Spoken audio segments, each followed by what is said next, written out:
from New York because Ishmael believes in death and Ishmael believes in murder.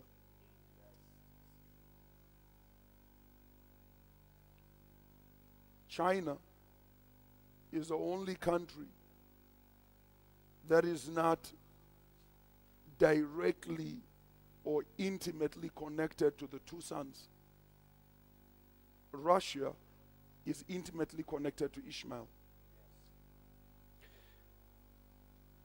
Is it not interesting that the United States, by the way, I urge you to be very careful about what you say and what you do concerning the nation of Israel. The Bible says, blessed are them that bless her, and cursed. Why is it that the whole of the Middle East, where men, where you have billionaires, I mean, just 3 weeks ago, the new Saudi king, who was a prince, is now using the Hilton Hotel, if I'm not wrong. He's arrested almost every billionaire, Saudi Arabia, and locked them up under house arrest at the hotel. Because when we don't understand the spiritual implications and ramifications of things, we are going to suffer for the rest of our days. We live in a country right now where the understanding of the spiritual is so low from the church and so high from the sinners. These people ruling, abanye bakhona ngabaqedi iviki 7 days bengadlalanga beqhakeza phambili kwezinyanga. That is why the policies they make never lift up the country. Why is it that in a nation where now we have billionaires who never existed, your life and mine are worse than we were at independence? We were meant right now. I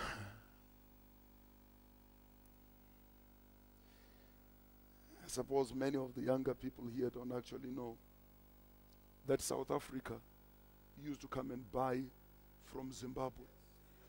That Bulawayo was the center of production, not for Zimbabwe, for Southern Africa.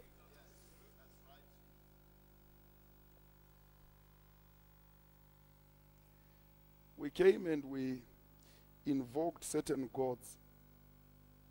Buyane handa kufava chishereketa kuti zvino toferi nyika shokoriera ndakakudza tora gidi uzvitonge. There's no gun that has ever ruled anywhere. A gun is used for oppression, not for progress. If you want progress, you teach people innovation.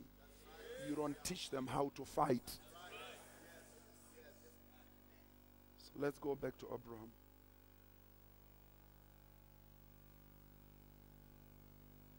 Abraham raises a son. His name is Isaac. But Abraham goes and he picks up a habit of lying about his wife. He is asked by Pharaoh, who's this? He says, it's my sister. He is asked by King Abimelech, and he says, this is my sister. When Isaac is born, Isaac wasn't there when his father was lying, but he's got it in his blood. And I pray some of you will hear. Nxa ubaba engaziphathi, he passes it on to his children. That's why you will find abantwana who are born again in church, but they are still carrying the curse of their father upon their heads. Is there anybody hearing me?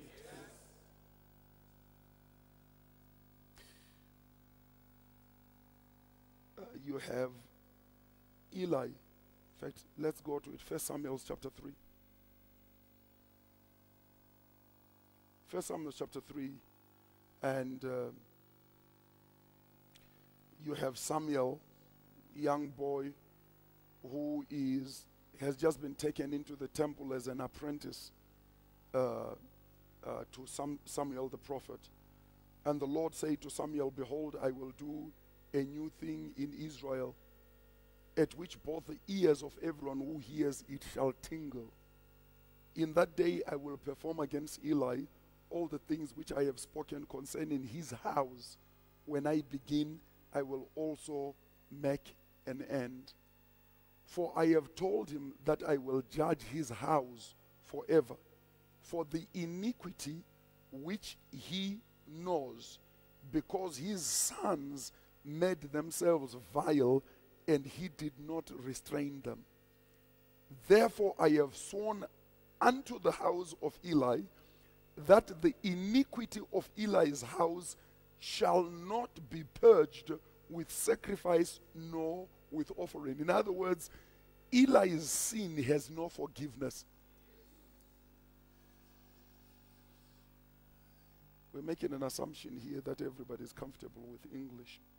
May I please kindly ask that if you are not really comfortable with English, shall we make sure we will turn these chairs around? Ma kulabafuna ukuthi khona sisizane sitolikelane. Ngicela please sibuye sizehlalela ngapha ukwenzela ukuthi sithole ukutolikelwa. Akusiza ukuthi sibelokho silalele into esingayizwisisiyo. Ukwazi isikhiwa is not a sign yokuba progressive. Right? Ukwazi isikhiwa is just because wafunda isikhiwa. There are a lot of people who don't know English who are very successful. Right? So please, ngicela abafuna ukuthi sincedisane. Kana pane vadauti vabetserwe nekuturikirwa. Mouya mese tozogarira uku kuitira kuti tive nemunhu anenge achiturikira sizabe silo muntu ozasiza ebesitolikela. Thank you.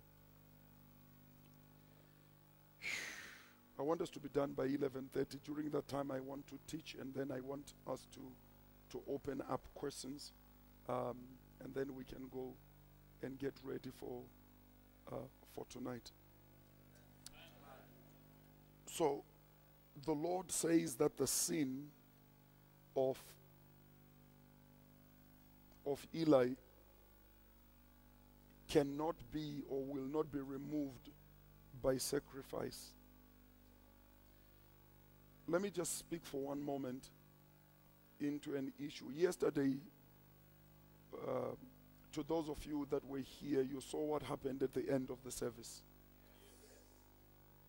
And I was living here yesterday when the Lord just rammed this thing into me. The numbers of people whose lives right now are scattered and destroyed by what you heard me talk about, the issue of the fact that so many of us are looking for izanuse. I received a letter, a message the other day from a person who had been in touch with me because the sister had serious issues.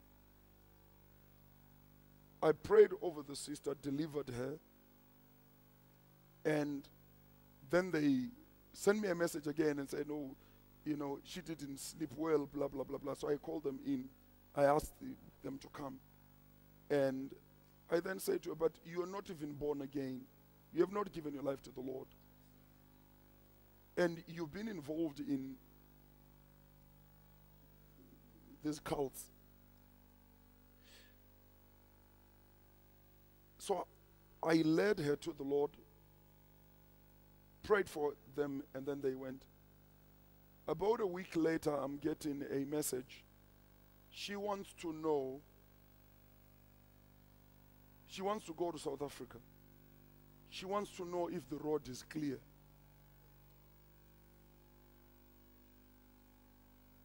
umoya obuzayoni bathengisa inkomo khathese elupani lapha abantu sebephelile ukuthengisa inkomo kwenza ukuthi bebhadala ama-fees for 3 days in some lodges eHarare ukwenza ukuthi umprofit abuye aze bayenza izinto zakhe. They are selling cattle. Do you know what cattle are to a villager? Cattle is, that's the wealth, that's the bank account. In other words, they are liquidating the bank account for a crook who's building his name using marine spirits. Please hear me. After I spoke about it yesterday, we're driving home when my wife says, you know what you said? Let me tell you now what happened. Because she says we have this person at the church in BG. They went, liquidated everything, went to Harare. Because no. They actually were members of that ministry. They say we were faithful givers. I mean, we were giving so much. But my wife could not give birth. They then went to Harare. This man then came, of course, that they were members didn't matter. They had to go and pay to then go into the lodge because you don't get ministered to.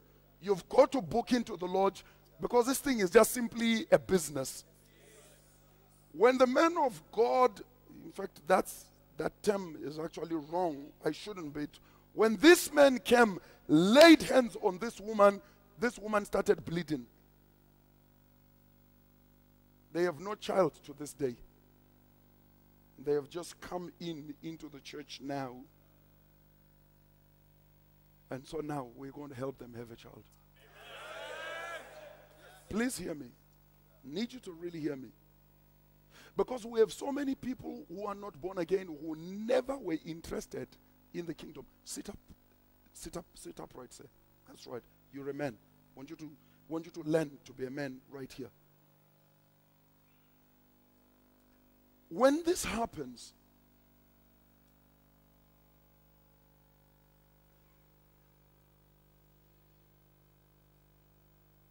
you have people who left home. He had his own financial issues, or he was having marriage issues, or he was having...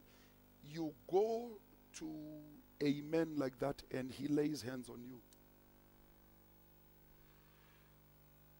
You left home, you had a problem. Now you are carrying a world of problems. That's the reason why I stand here right now. Challenge me any moment you want. Find me one of the people that you know that are into this prostitution of the spiritual, who you know, number one, whose life has changed, number two, who's become a better person, number three, who is a spiritual person. Zilch, not one, because you are dealing with cults. Why is it that this is so powerful here in Africa? You don't find it in Asia, you don't find it in Europe, because abantu abamnyama yithi esasigijimise into zamadlozi. Amadlozi asebuye church khathesi.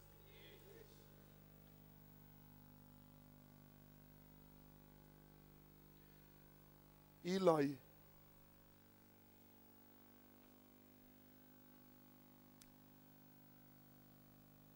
practiced bad parenting. He is a priest, and yet his children were practicing temple prostitution.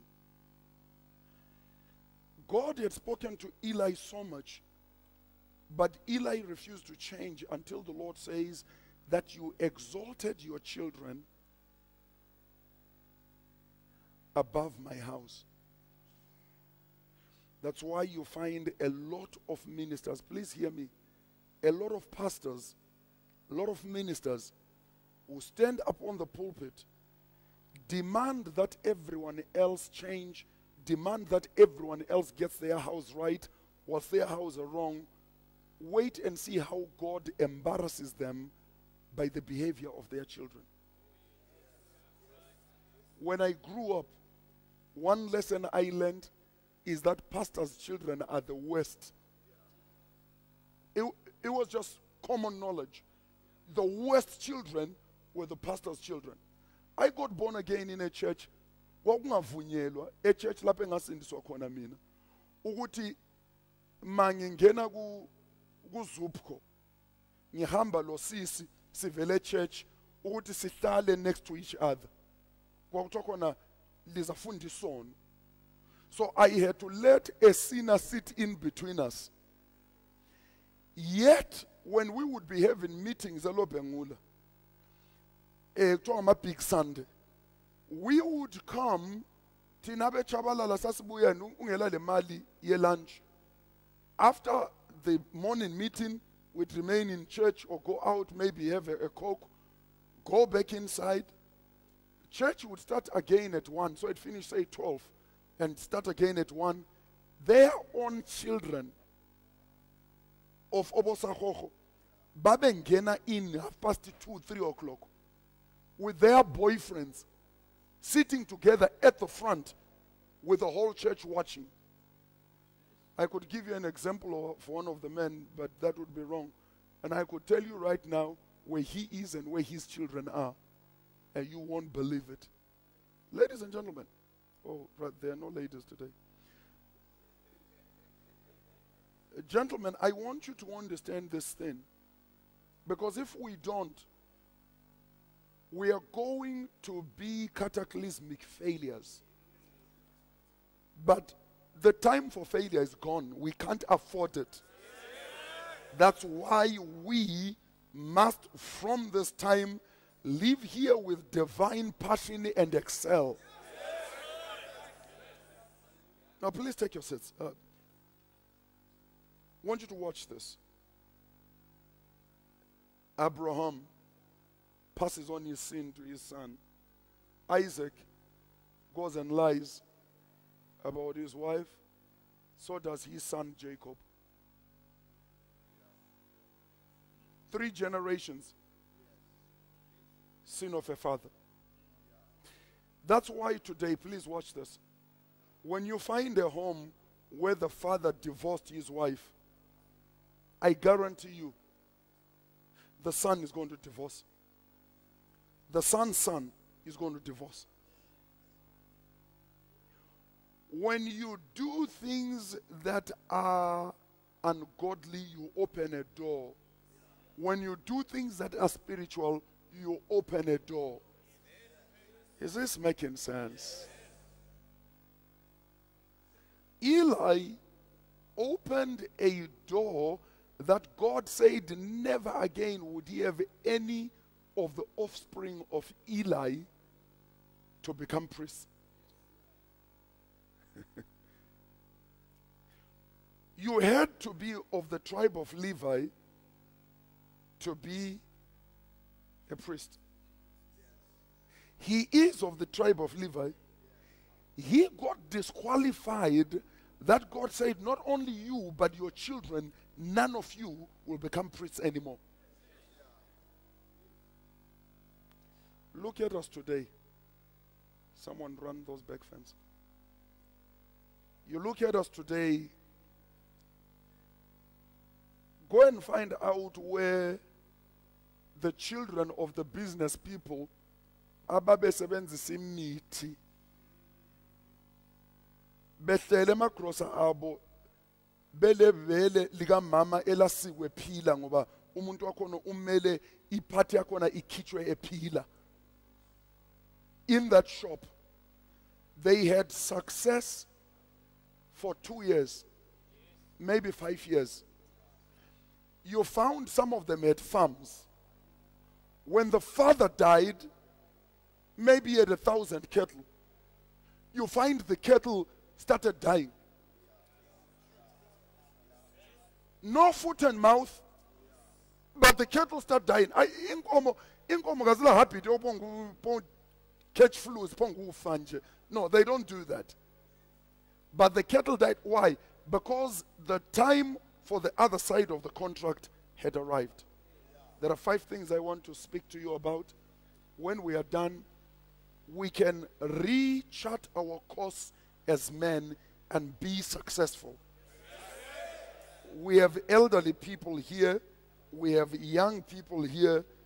Elderly people, don't die and leave a family without a legacy. For you to die, abantwana bebe nathi chibuku phezulu kwethuna lakho is a sign of how stupidly you lived your life. Where was it? It was in Gweru, where I went for a funeral. You know, Etunen, Mkoba, Zemkoba Cemetery. Were we not together?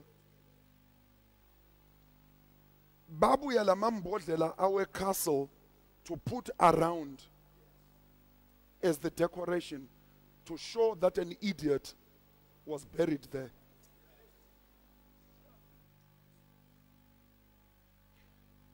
Why would you die and leave nothing? And I don't mean nothing as in there is no house or anything. Sit properly, young man. Why would you die in your life,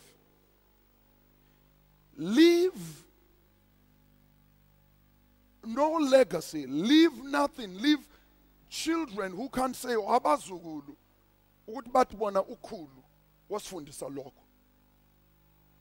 We work in our lives, buy houses, buy cars. But because there is no legacy, there is no spiritual legacy, everything we live is a curse for the people that remain. You leave stuff so that children can fight and kill each other. You know why? You didn't leave any legacy.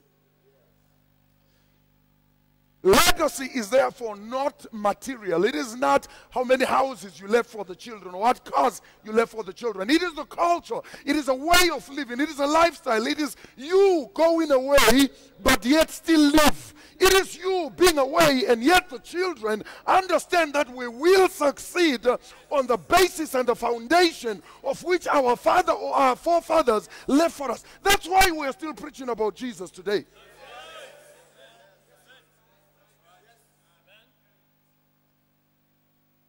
5 things that we must settle in our lives. Number 1,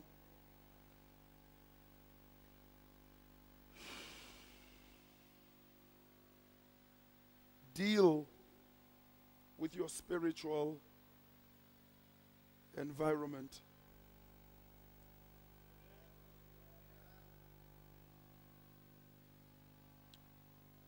Deal with your spiritual environment. For what reason? Your spiritual environment is the one that will define the beginning of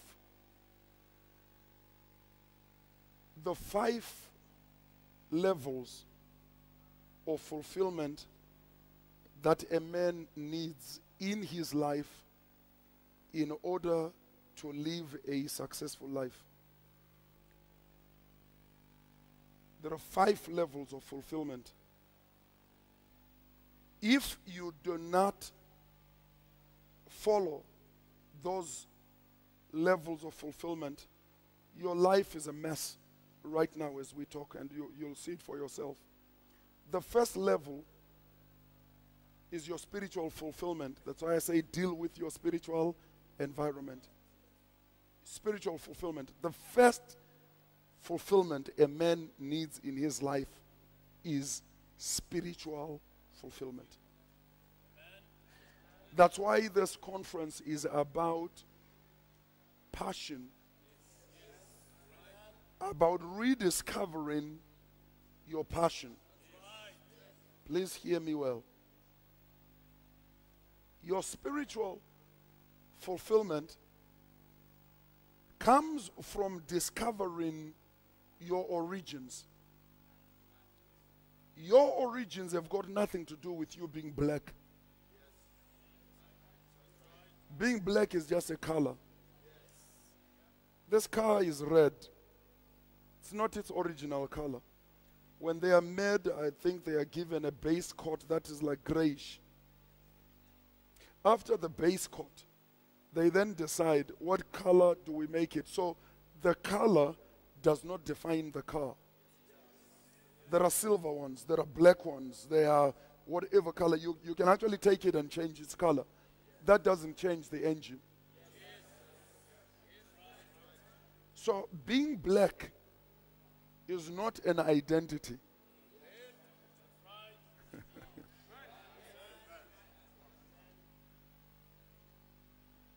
Your identity is a spiritual thing. Your identity has to do with your origin. When a man does not understand his origins, he lives the life of a fake. The word origin means source, where the man came from. When you go to the parts people to buy parts, when you buy a car, they say there that any use of parts which are not the recommended original parts means that the warranty will fall away. That means if something goes wrong with a car, the manufacturer has no responsibility to what happens to your car. This is exactly what we're dealing with in our lives right now. Your origins define your functionality. If you don't understand where you are from, you will never be able to function. We need to restate that. If you can't understand your origins, you will never be able to fulfill your function, because your function is determined by your origins. In other words, this is a television screen. The television screen was designed as a monitor for you to see something projected to it. That's a sports car. It's not designed to carry 8 people. That one is designed for 2. If you open, you will see it's written there, the weight. When you exceed the weight of the car, you damage the car. Okay, so let me show you this. You know, people who run combis have got to be some of the most dumbest people on earth. So you know what? Instead of carrying, how many are they supposed to carry? They're not supposed to carry 20. What's the 15? Okay, so 15 is supposed to be the number that they're supposed to carry. But because they allow their drivers to overload, the driver is left with the decision of what to do with the other 5 people. Okay, I'm talking to myself here. The car is designed to carry 15, but you are allowing the driver to carry 20. But on a trip, there is nothing that says this guy has a full load per trip. Is that correct? Why do you think combi drivers eventually own their own cars? So the other 5 people are where he is draining in order to buy his own car. The overload is, number 1, straining the engine, destroying the chassis, and killing the suspension. At whose expense?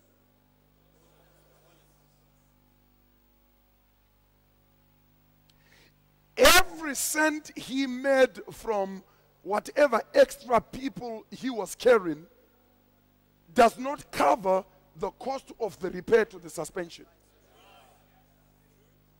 But if I was to run a combi, my combis wouldn't carry more than 50. I mean, I wouldn't operate a combi. Not even if I was mad, I wouldn't do it. Because the only business that you must run is a business you can monitor yourself.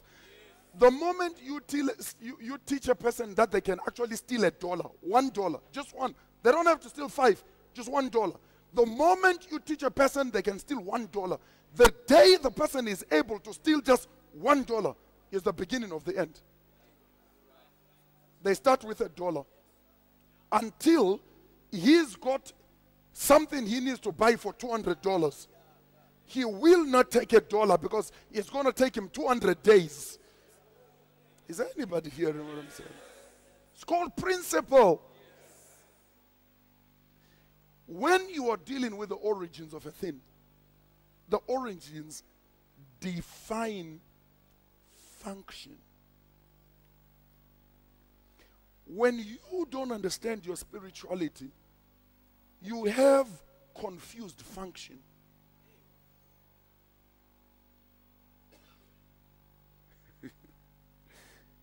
When you have a man who cannot pray, function has already been confused. When you have a man who doesn't understand spiritual things, function has already been destroyed. About a year or so back, my uncle was here. And it's all right, don't worry. My uncle was preaches in big conferences around this country, in South Africa. He's been East Africa, West Africa and all. And I connected with my uncle. I won't mention the name. I connected with him some years back. When I connected with him, he was very straight with me. He says, you know what? When this person spoke to me, they said, there is this man who claims you are his uncle. He's one of the pastors in the city. He claims you are his uncle. So he says, I was very suspicious. When we sat down and he asked me, who are you? When I told him, he started crying. He says, this is the prayer I have prayed all my life. Lord, how is it possible that in my entire lineage and family, there is not one man of God? He flew back to his country, phoned his wife in the United States, and when that evening, when the wife phoned me, she said, I don't know what you did to your uncle. It was the first time for me to speak to my mbuya. He says this man was crying on the phone. So we connected. We began to talk. Today, my own uncle, as much as he speaks everywhere, he came here once. His wife said to him, why doesn't Mzukuru invite you to come and preach at his conferences? He said, because I'm not ready to preach at his conference. Sent me a message the other day. And they said, Mzukuru, he's been saying this to me now for 2 years. Said, Mzukuru, one thing I have learned from you is a passion for God. Your prayer life challenges me. This is a man, let me tell you, who was trained by Oral Roberts. This is a man who served Kenneth Hagin. And this is a man who's been the last number of years they were serving with Bishop T.D. Jakes. Your legacy's got nothing to do with how big your name is. Your legacy's got something to do with whether you have a spiritual foundation with which you can take and you can give to somebody else. We need to stop this thing of having men who drive big cars but they've got small spirits.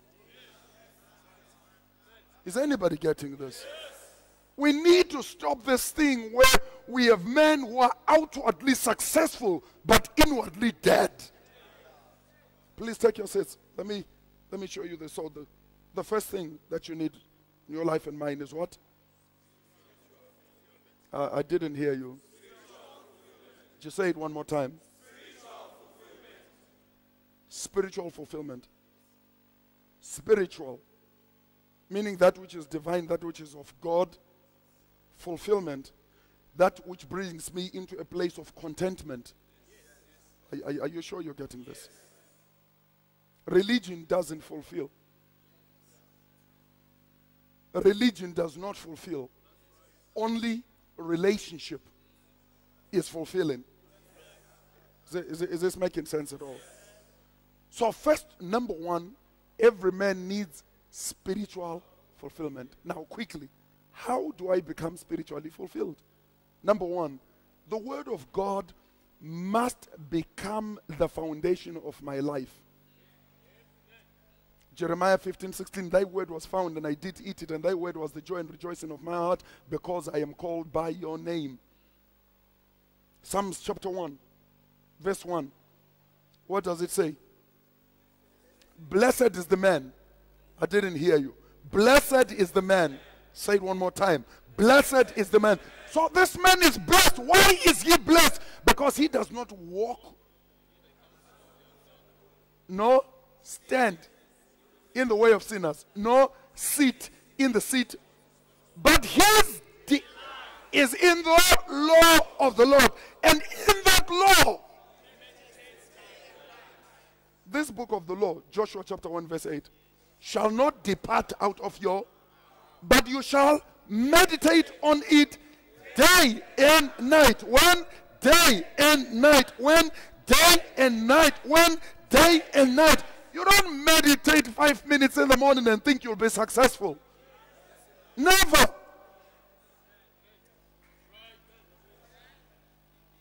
Pursue God's word. Above everything in your life, pursue God's word. Number two, be a man of prayer.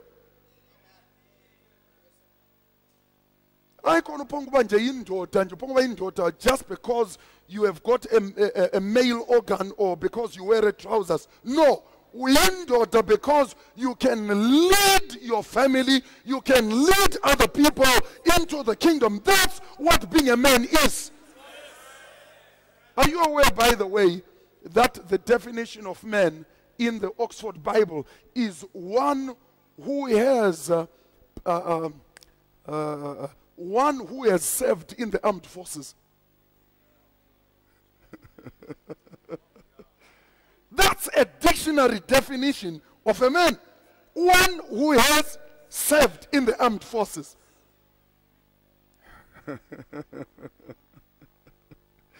Why? Because military requires leadership. I don't care whether you are a private, whatever you are, as long as you are in the military teaches one thing, leadership. If our military is not teaching that, that's for another day. I won't go into it. Spiritual fulfillment. Pursue the word. Be a man of prayer. Then thirdly, establish a legacy. How do I establish a legacy? My family needs to be defined by me. The temperature, the spiritual temperature of our home. If you are married, if you are not married, your spiritual temperature as a young man needs to be something that's not debatable. People mustn't have is this person really born again or not? No, they must know. You didn't tell them. They see it for themselves. Spiritual things, but cannot be hidden.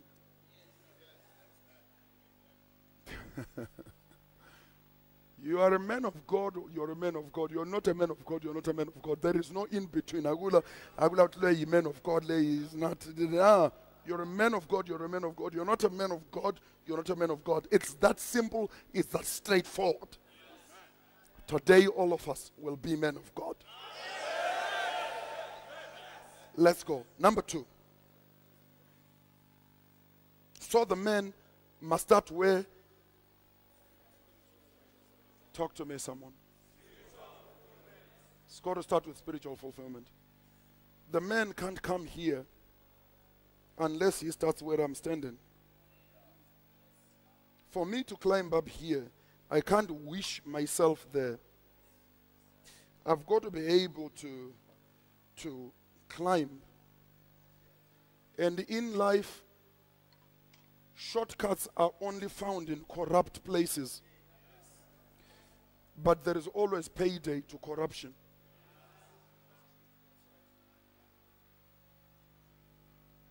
Number 2, the man must find environmental fulfillment.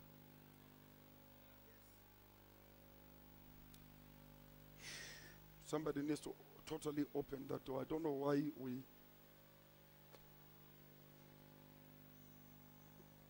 seem to think that today is any different. Please open that then. And is the sprinklers running? Sprinklers can't be running. Hey, Trevor, you guys have to be told everything.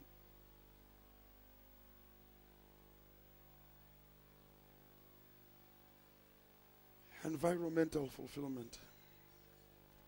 So I'm fulfilled spiritually. That means I know who I am. I understand my origins. My origins are not that I'm Malawian, born in Zimbabwe, raised as a Zimbabwean, being a black man. That's not who I am. That may describe my race. My race is not me.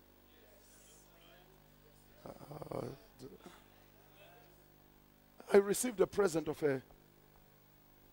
an exclusive premier leather jacket yesterday. Beautiful, absolutely beautiful jacket that was given by one of our sons as a present, bought from a boutique overseas. When that was being designed, did they know it was going to be worn by a black man? Did they know it was going to be worn by an Italian? So how come you define yourself according to your color? My function has nothing to do with my color.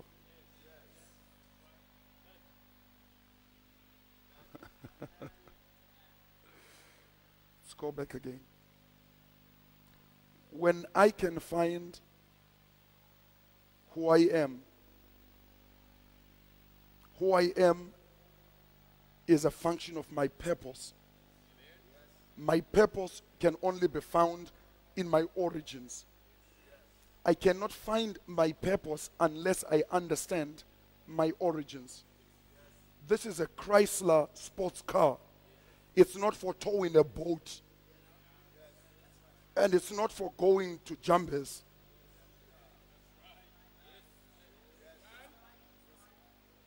Its origins speak to its purpose. When you have a gonyet, it's not for use at a wedding. The engine is too big to be wasting carrying umakot. Is anybody getting this? When we don't understand function, we abuse our purpose. And when we abuse our purpose, we never become who God ordained us to become. So the first place, unless a man understands his spirituality, you're going to work the rest of your life trying to buy this house and build that thing and do that thing so that you die and become dust and people can fight over what you created.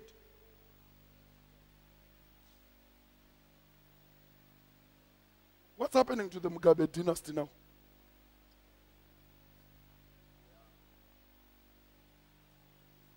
Who would have ever thought that this would happen now?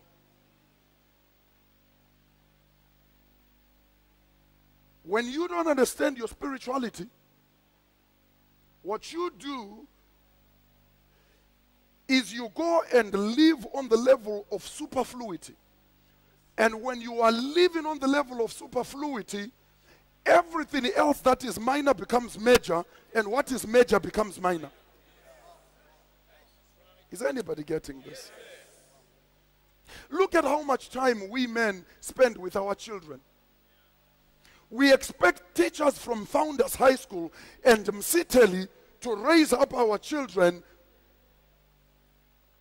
They're not the parents. The parents are us. And if we cannot stamp our own legacy into our children, somebody from TV is going to do it, and that's exactly what is happening right now.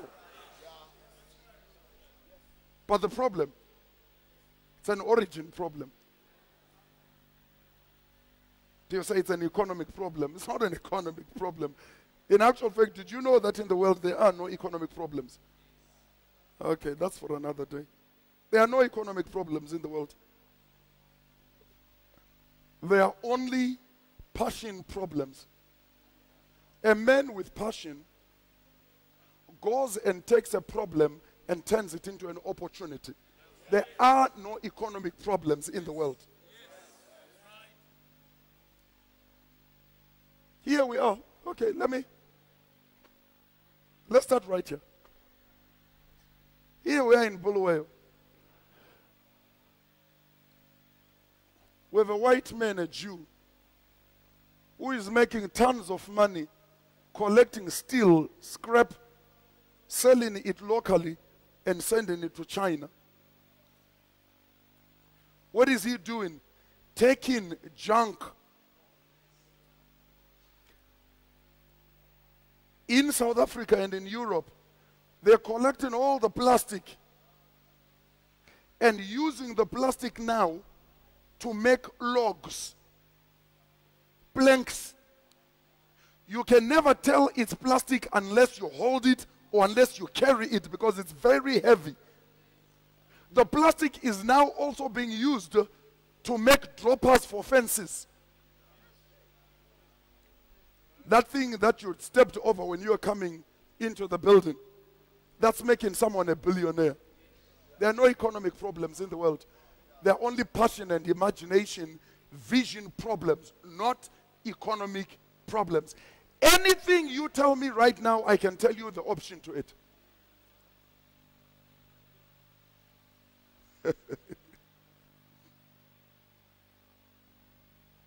That's only us here in Zimbabwe. We go to a road that has got potholes. We go and create more potholes on top of a road which has potholes, but this time we just make potholes with tar. In Europe, they go grade the road, take the same soil, reprocess it, make tar with exactly the same materials, and relay the road.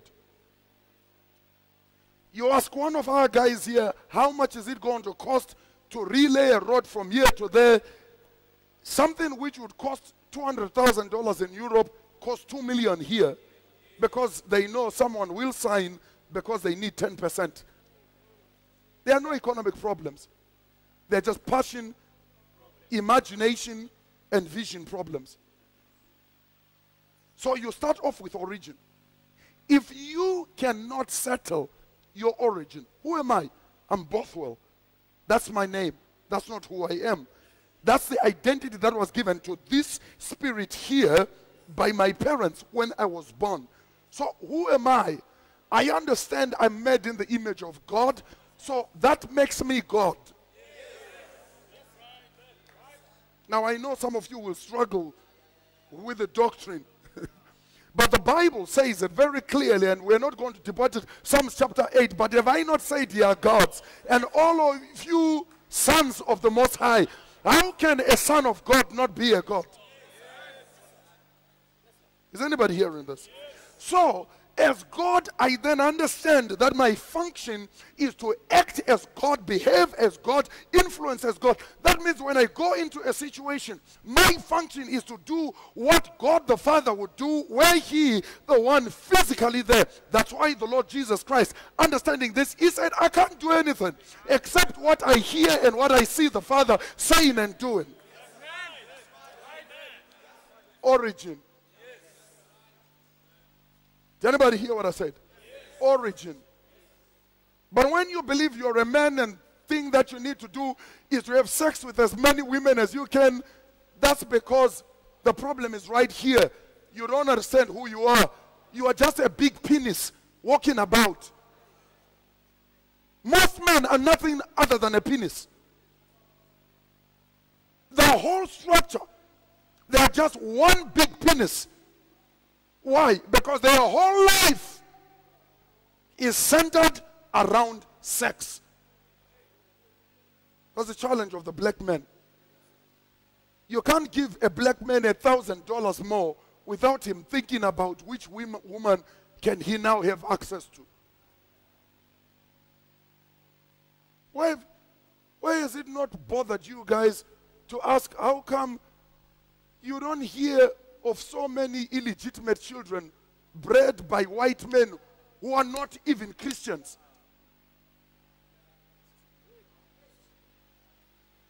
Where is Bill Clinton's illegitimate children? Where is George Bush's illegitimate children? Where is Churchill's illegitimate children? Where is David Cameron's illegitimate children? Where is Eddie Cross's illegitimate children? Where is... I could keep on going. When a man doesn't understand his origin, he is not able to go into number 2, which is the environmental fulfillment. What is environmental fulfillment? When the man now understands his origin, he understands that I am God. I am made in the image of God. Therefore, who I am is a creator. I'm designed to create things. In the beginning, God created the heavens and the earth was without form and void. And the man now sits and he is discovering himself. Who is God? God. Who is God? Number one, he's sovereign. So, that means I have been given sovereignty. What are the things that I have sovereignty over? Sovereignty means a ruler, somebody who exerts authority and dominion over a thing. So, some of you have been given sovereignty over transportation.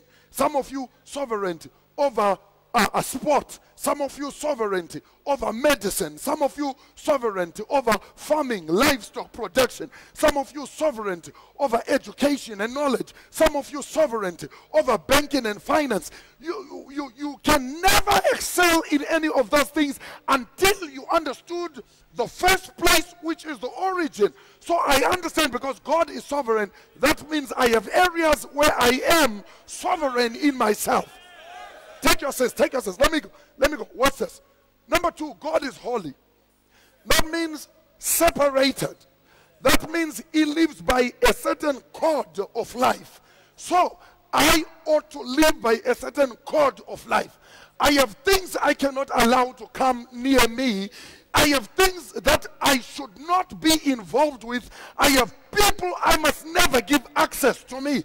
That is what talks about holiness. Because holiness talks about separation, being sanctified, being set apart. Now, so because God is holy, I am also holy. He is omnipotent. He is all-powerful. God, what are the areas that you have given me authority and power over? Now, watch this. You watch a man of God deliver a person. Hello? The thing in your mind is, oh, what a powerful man. Oh, that man is powerful. That's called stupidity. That's why they are becoming millionaires. Purely out of our stupidity. The church of God was never meant to have celebrities. The church of God was meant to have lecturers. What am I? That's all I simply am. I'm a lecturer. The lecturer was meant to raise students. The students were meant to know and do what the lecturer knows and does. There is not one thing I do which you shouldn't be able to do. That's the kingdom of God. Christ did not come to show how good he was. He came to demonstrate what we are supposed to be. Take your seats. Let's go. So he is holy. He is sovereign, He is holy, He is omnipotent. That means He is all powerful. That's why I understand and I know this. There's no sickness. There's no sickness too big, too complicated for me to deal with. Because I don't need to have any special knowledge or special powers. For faith is the substance of things hoped for, the evidence of what is not seen. I understand simply by the act of faith. For by faith nothing shall be impossible. So this person is suffering from this. I mean, I could show you men here who are suffering from erectile dysfunction. Some of them didn't even have hands laid on them.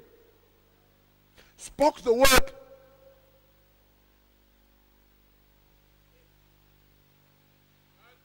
And it was done. Just hold it there. You know where the problem becomes? Then your attention shifted. You were looking at a man. Because of ignorance, we thought it came from a man. We ignored the source. Because the source is where it comes from.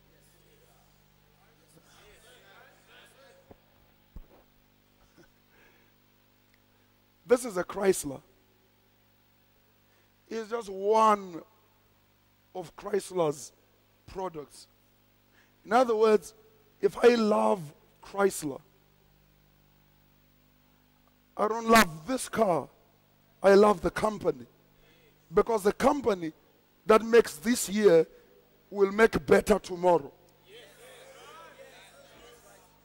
But if my attention is on this car, you behave like a villager. You keep the same car for 20 years and keep telling people, no, you are a dinosaur. The only car you should be proud of is a car that was made in the 1940s, 50s, 60s. You've got an antique. You are sitting on gold. That there, my God, when I was coming, I met a Ford muscle car. That thing has got a 7.2 liter engine. I stopped one day, I stopped this guy and I asked him and I said, sir, what car is this? And he told me. And I said, one day when you decide to sell this car, please may I have it? I love antique cars. There will never be a program on TV to do with the restoration of antique cars that I don't watch. The only time I would get disturbed is if we had a men's meeting and I had to attend a men's meeting. Otherwise, anything else, if I had an appointment with you, would postpone it to after the program.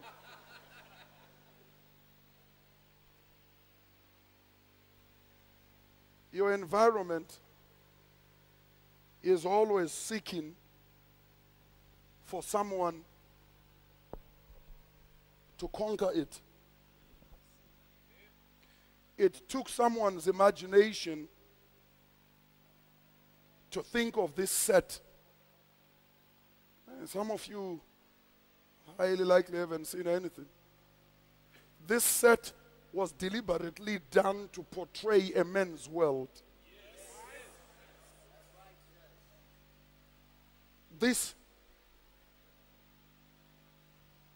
had to be birthed by someone. They had to think about the environment and they had to re-engineer the environment. Now, let me finish on this here. If you never conquer your environment, you will never in your life experience fulfillment. Please watch. Watch. When your environment is telling you what it wants, you're not a master, you're a servant. We took a walk at the farm the other day.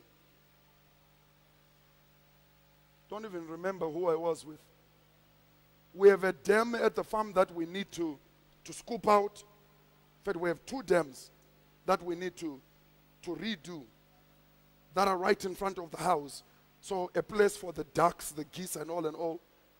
Then we were taking a walk the other day, and I found a place where all I need to do is build a dam wall, and the deepest part of the dam is going to be about 20 meters deep. And all I need to do is to bring rubble. So I might actually need just to do a bit of blasting and then just bring a front end loader, load it all up, and then I have a dam that is 20 meters deep.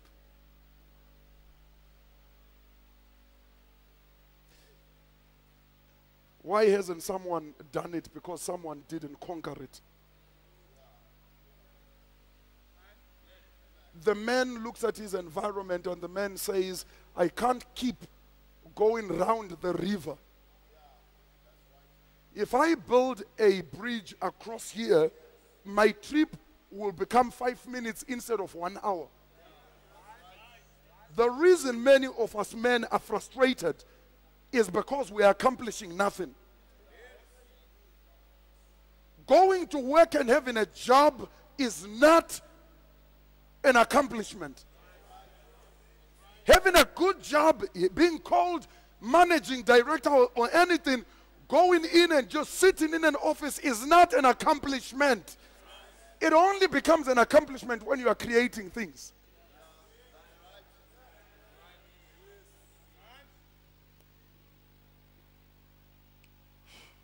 That's the part I love about farming.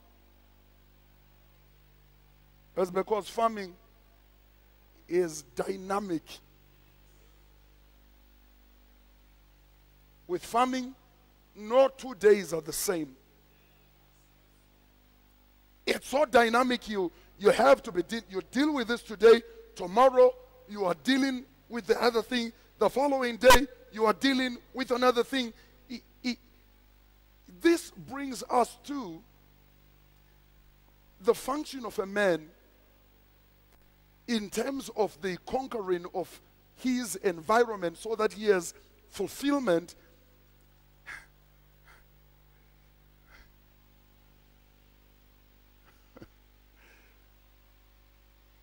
We're talking about command agriculture now. And everybody is right now having sleepless nights. Where is it being dispersed? Where is this being done? After you've paid back what they give you, you are remaining with nothing. You know why? Because you conquered nothing.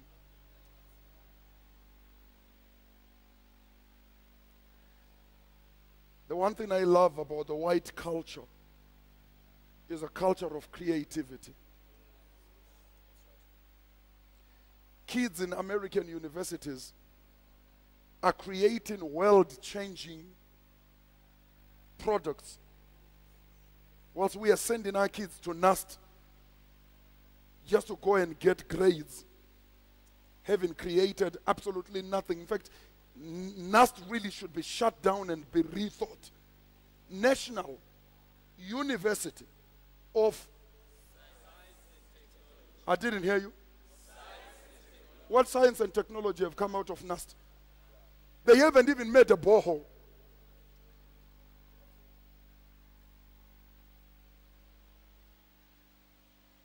The problem is going where? Vision.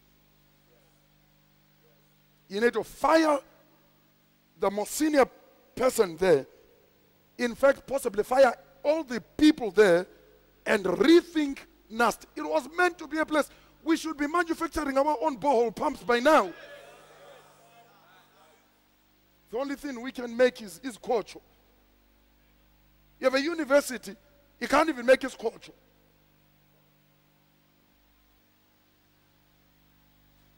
Frustration will always set in our lives when we are not being productive.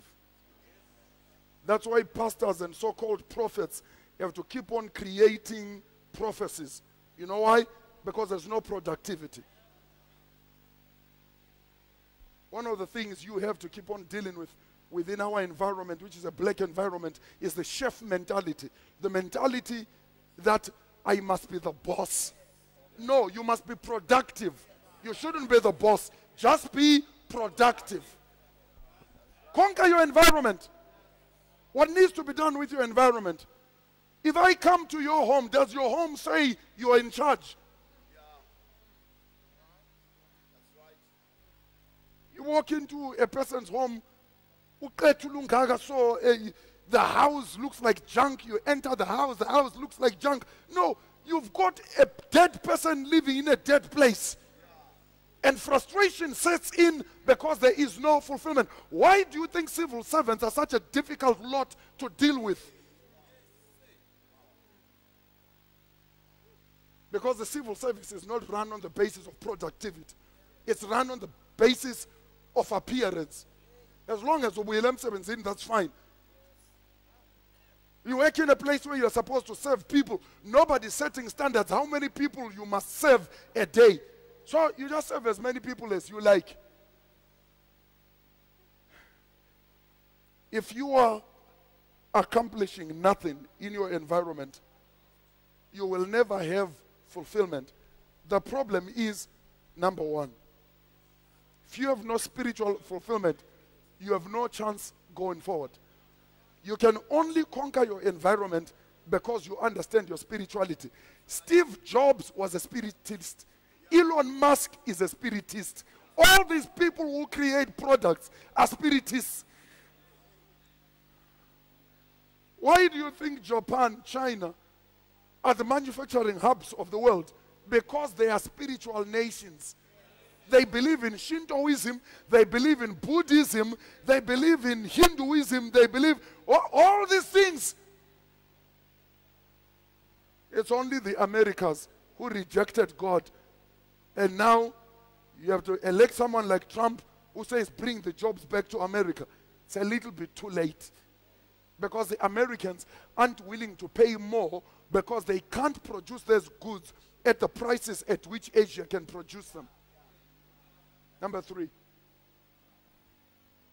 Are we making any progress here? Yes. Are you sure about that? Yes. When the person now has conquered their environment, there comes in their lives material fulfillment. Now, let me explain something quickly.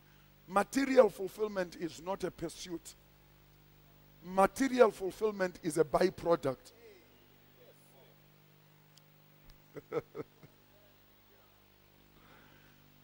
Material fulfillment must never be a pursuit.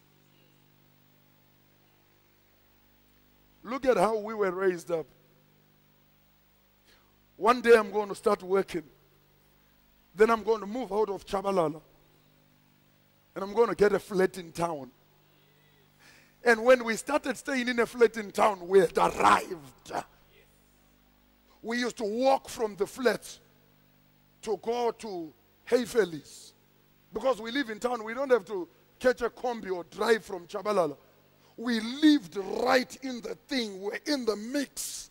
We were happening. You couldn't be more of an idiot than that. We started basing our identity on a flat we were renting. Then now you have a flat, now you must have sofas. And we used to compete, what kind of sofas do you have? If you had leather,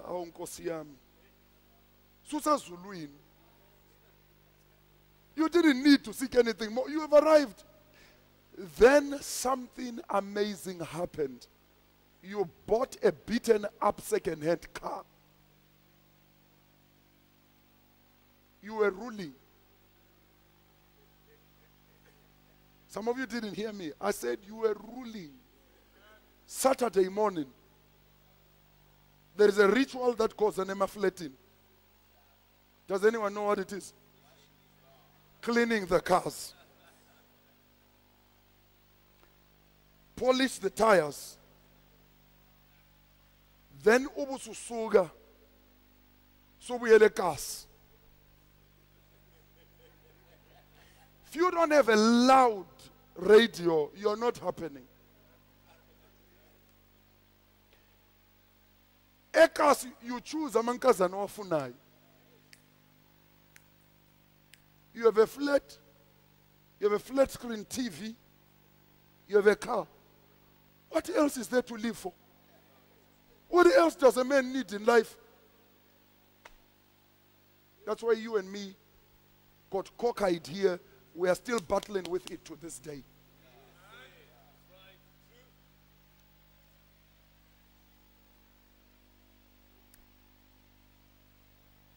Let me repeat this again, because if you don't catch it, the next two steps are meaningless.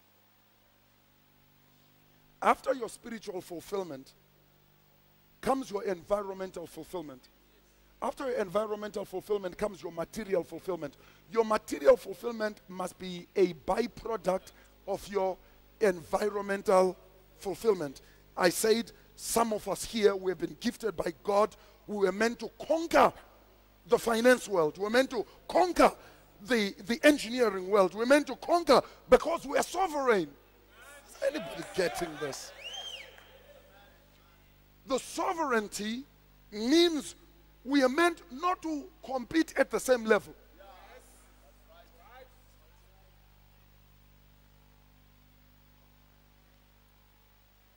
Going into cattle, was talking the other day. The person I was talking to has about, I think, 24 head of cattle.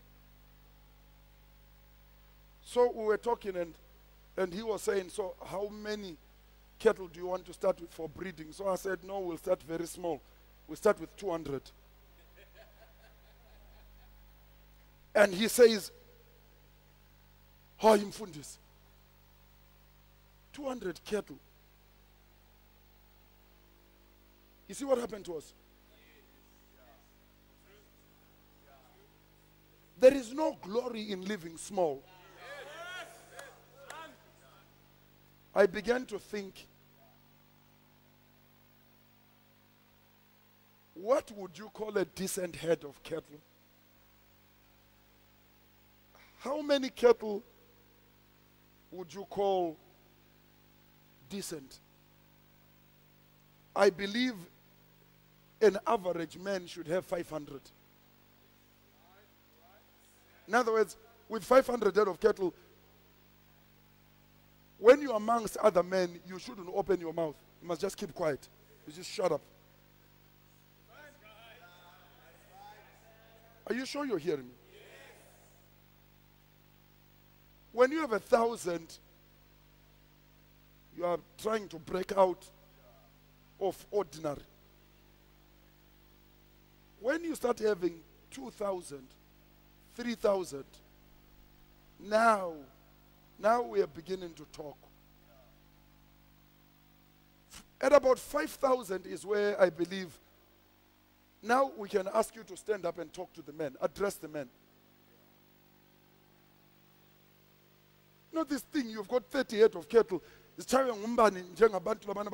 this year, all of them die one time. The Agulambani, which can kill 1,000 cattle. Is anybody getting this? But the material fulfillment must come from the environmental fulfillment. It must not come because you are pursuing. Look at us. Do you know the reason we spent all our lives mortgaged to the bank? Because we were pursuing material which was supposed to come from environment, instead of having the environment give us the material. Is anybody getting this?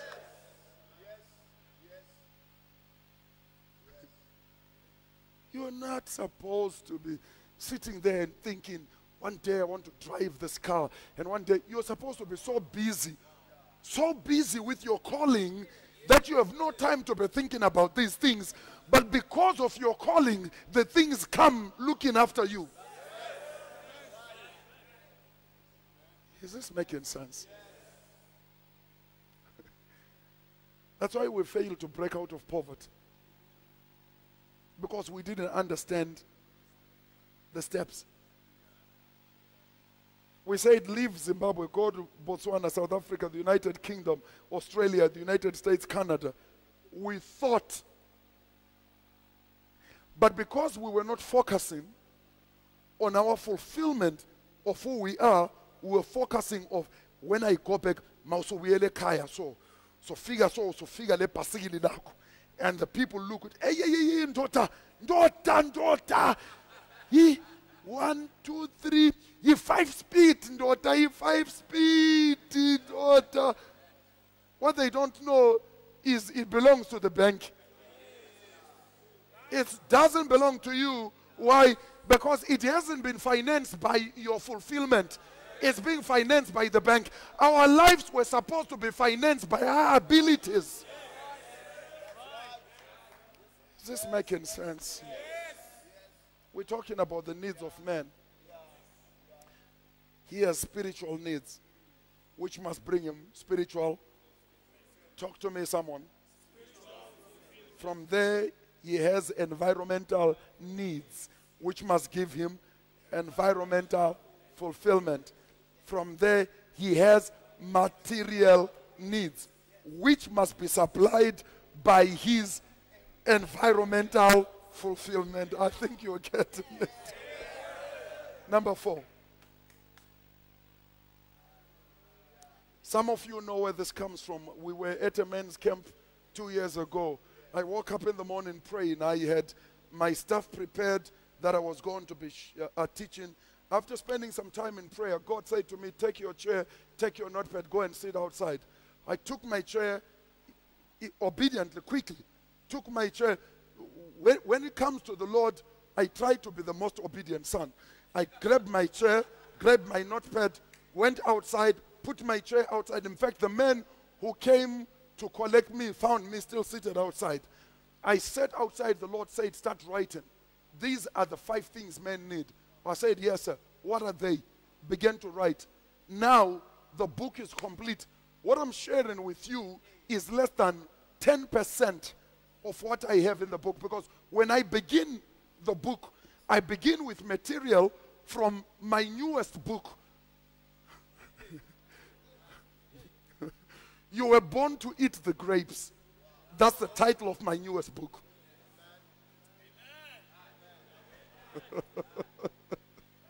So I share the 7 principles of the principles you must understand in order to eat the grapes. Watch this now. So now you have material fulfillment. The material fulfillment is coming not because the bank is financing it. It's coming because you answered your environmental needs. You're an engineer. You looked and said, Abantu abangeke lokhe bebhoda.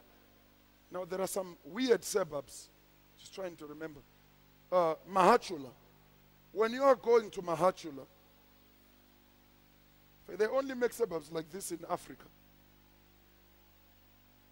You have to drive, you get to the bridge there, the filling station by Glengarry. Then there is the bridge, then there is a 10, and that goes to the lower Mahachula. The bigger Mahachula, you go straight up along Harare Road, then you turn. Am I right? Look at, not Cowdray Park, Mganwini. What's this one here on Plumtree Road? Mganwini. Mganwini, if you don't take the 10 off Montrose, Southworld. Sorry? Sorry? No, not Masia Pambili. After. Along Plumtree Road. What's that suburb? Bellevue. Right. If you don't turn off in Bellevue or turn off into Masia Pambili, you have to drive 5 kilometers. You are looking at the suburb, but you can't access it. ndikumene kuchita stupid ya muntu. Because then if you are there, your house is there, you have to drive all the way up to near Mbogoto, then you have to turn, and then come to your house. That's stupid. There's supposed to be roads that are coming in here. Is anybody getting this? You know what the problem is? The refusal to conquer the environment. In South Africa, it's not even as big as you'll find in Brazil and in Chile. In Chile, they drilled through the mountain.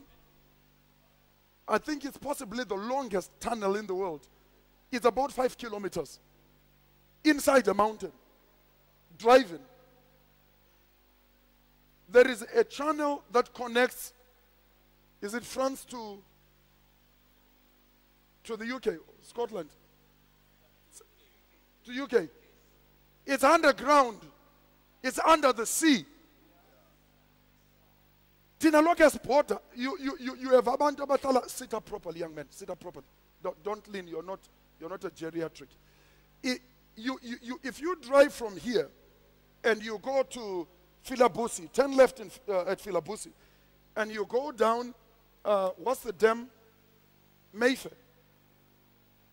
Katilina Valley, you don't seem to know anything. What is the dam? Is it not Mayfair? Mayfair. If you get to Mayfair, just across the dam is the area Ungasuga, you get to Arar Road. What is that area called? No. Masvingo Road is this side. Okay. If you turn Balabala, you turn into Philabus Road. You go up, you then turn left onto a dust road to go to Mayfair. When you get to Mayfair, that dam stretches for kilometers and kilometers. The people this side can't cross over that side. In order for you to cross over that side, you have to go all around the dam.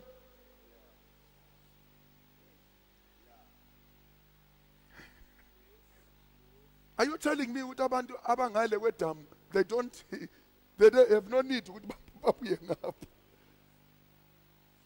We had a bridge that collapsed last year with the floods on Masvingo Road.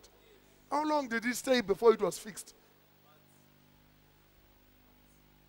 In Japan, a road collapsed worse than the bridge. Fixed within 24 hours.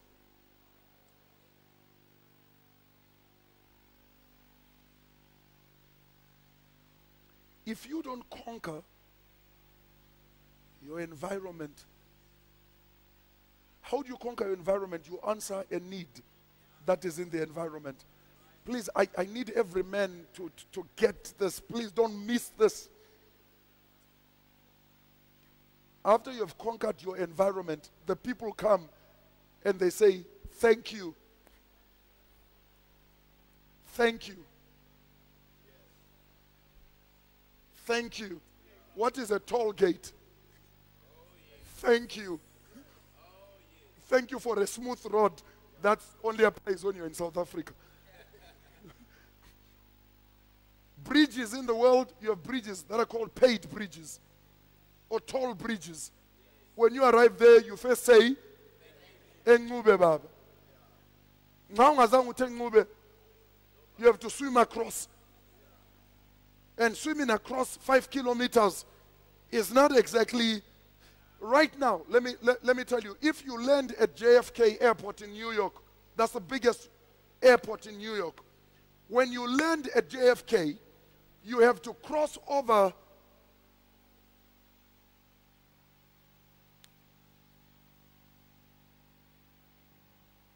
whatever the bridge is called.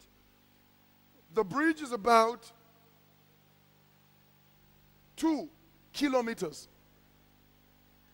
They are building a new bridge next to it. These bridges are built in the middle of the river. Now they are building bridges across sections of oceans.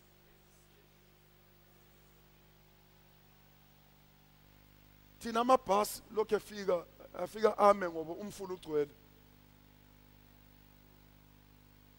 You know why? Don't look at government, look at yourself. If you started doing it, who would resist you? I mean, Julius Malema went and built a bridge which got swept away by the first rain. At least, Julius Malema, what failed, he would work at O level. They don't have O level, they have metric. Julius Malema failed woodwork at metric. But what no, the construction company. What that tender, bridge. The roads which he built were swept away. First rain, no road. Do I blame him? No. He saw an opportunity.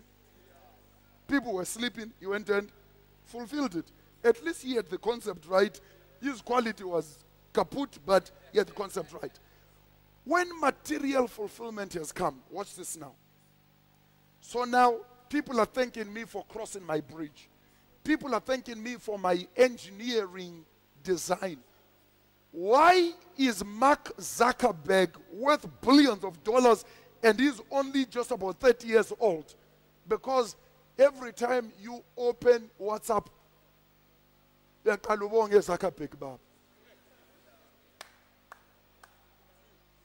are you sure you're hearing? Yes. So now, this one has come. I wasn't working for it. This has come because abantu babuya bezebonga bathe Phiri baba. Siyabonga uchago. Siyabonga inyama. Is anybody getting this?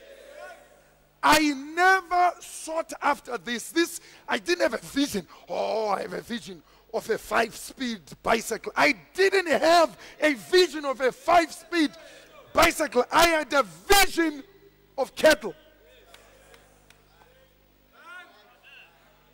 Now I have this bicycle. Riding this bicycle on my own, it's not fulfilling me. I ride this bicycle when I go to the farm, when I'm going around to see the cattle, to look at the goats. Now it feels a bit lonely. I've got all this stuff and I'm by myself. That's why no man who's not married, or rather who's not working, should ever get married. If you don't have an income, you have no business getting married. Is anybody hearing me?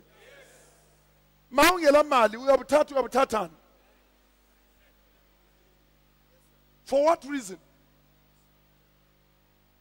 So, I have this bicycle. I wasn't seeking for a bicycle, but the environmental fulfillment has given me a bicycle in order to be able to inspect the things that I have accomplished.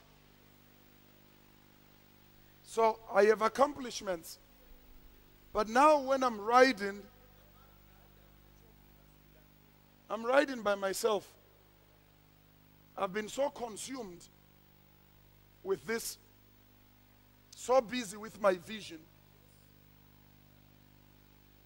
Now I'm thinking, you know what? Wouldn't it be nice to have someone to ride the bicycle with? And comes number 4. I have a relational need.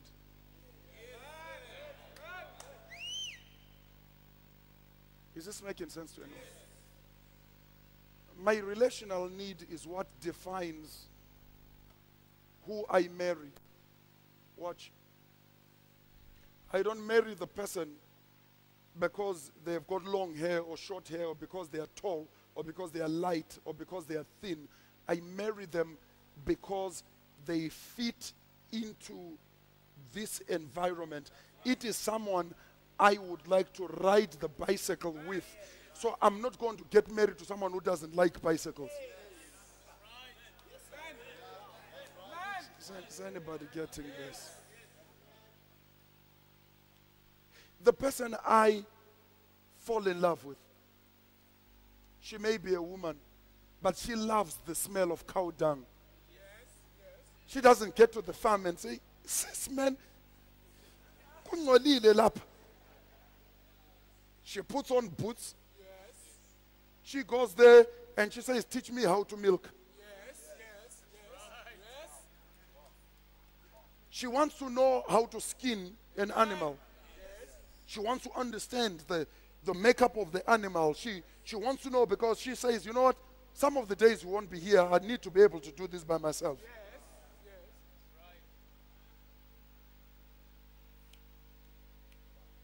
Your relational needs must be fulfilled as number 4 within the context.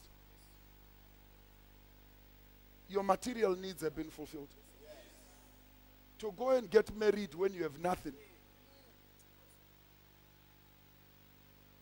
You are frustrated. You're frustrating umntwana omnikazi.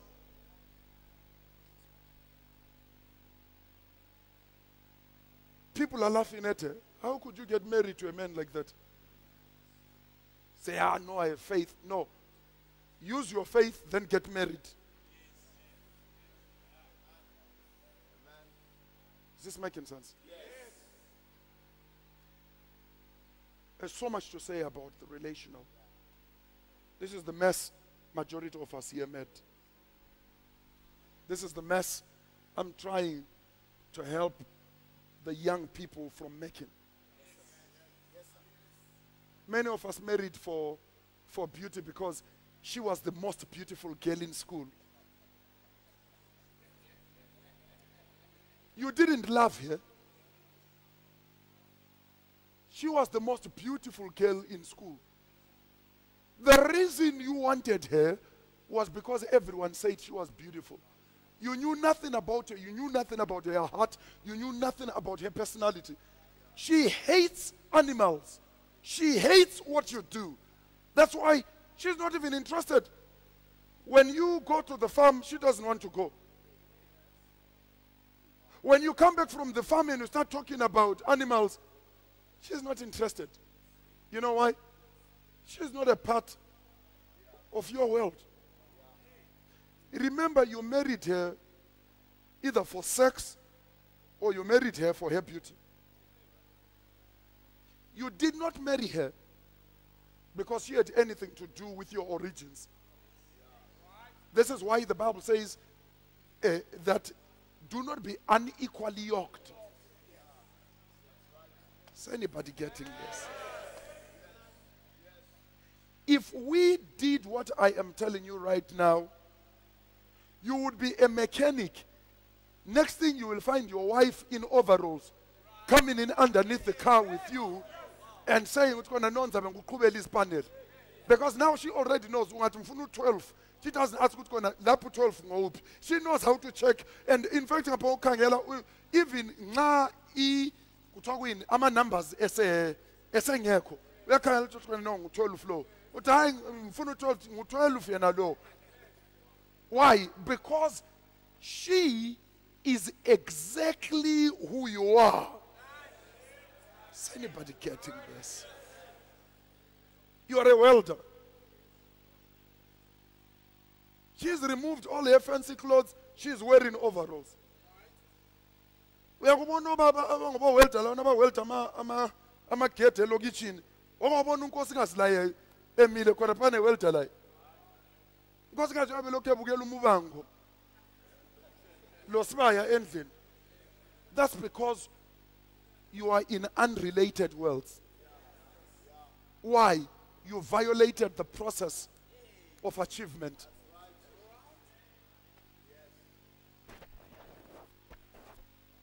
When you have this person who was defined by your need, the person who was never defined by your need will never bring you fulfillment.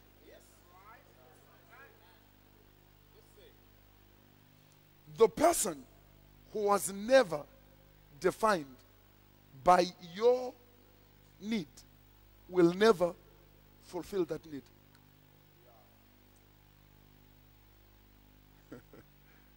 If you marry a Gonyet because you have a need to drive from Kumalo to town,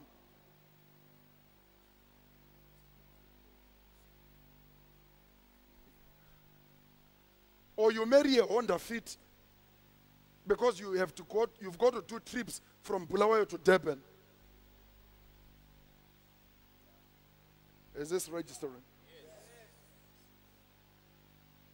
You're a person who's very smart. Abantu bantu.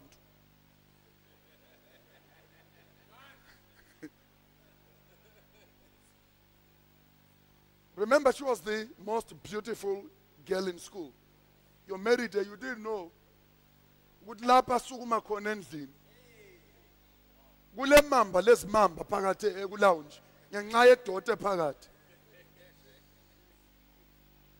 Now you are in the house after your celebrated wedding. So phenduka uvela emsebenzini. Uthola igundwane lizitshayela u4 so kulawunji. Akaphambanisanga lo mntwana. Hello? Yikho lokho ayikho khona. Ulomnye ubaba owayemfithele. But because ubaba lona ngazange agijime too fast. Wena wawungafuna ukudlulwa esikolo because wena phela ngosaziwe lokitchini. Ngomela uthole the most beautiful. Why thola the most beautiful? Kanti usitholela iwatch yakho.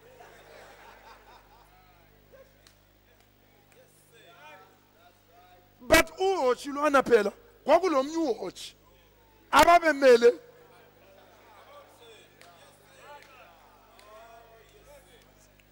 Are you guys understanding this? Awukazi uthole uwatch lo watch be frustrated. When I don't like the way you say onk, onk, I don't like it. You've never found it. Uwatch naye lo watch wakhe. Bathi ngayitshela mama nkazana so, ethi umbonile wakithi so.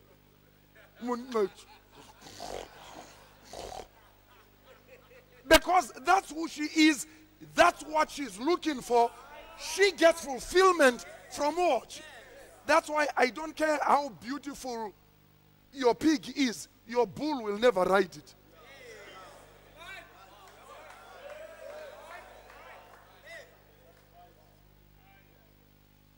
The relational must always come because you now have your material fulfillment. The relational fulfillment comes not because you have material, but because where you are going is the same. Now, then we go to the last one and we are finished. So now I have this person. Now we can ride the bicycle along our plot together.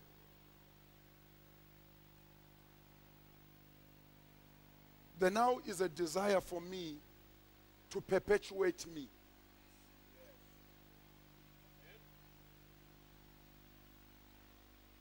It is wrong for men who have accomplished nothing to have children.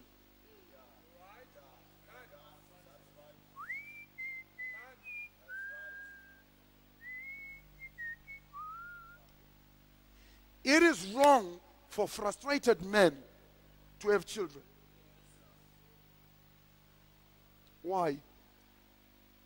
Because you can only perpetuate yourself.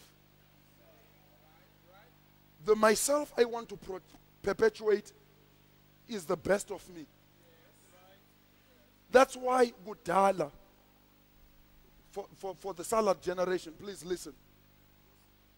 Gudala kwakungafana nila khathesi osokulama cell phone athatha ama phone athatha ama picture. Gudala thina nxa kwakuzathatha umfanekiso. You should be the ones telling the story. Ongaphonga uthatha ipikitsha. Waqala uyogezwa. Tati Afrocom. Obuze, you're right. But you're right. But what about the site in that? Is it right?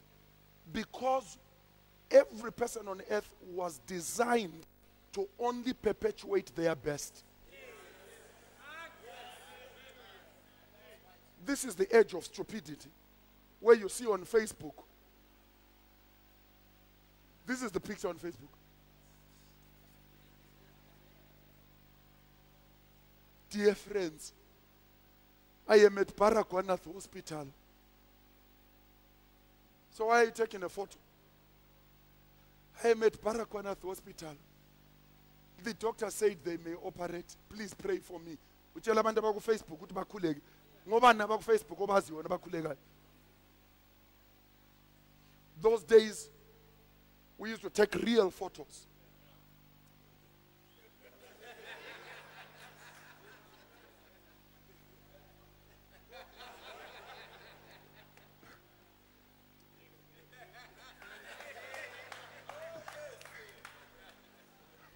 Those photos are classics. They are still there to this day. It's not this madness. Just the one I couldn't believe. When my daughter told me about it first time, I said, that's nonsense. People, body viewing, casket.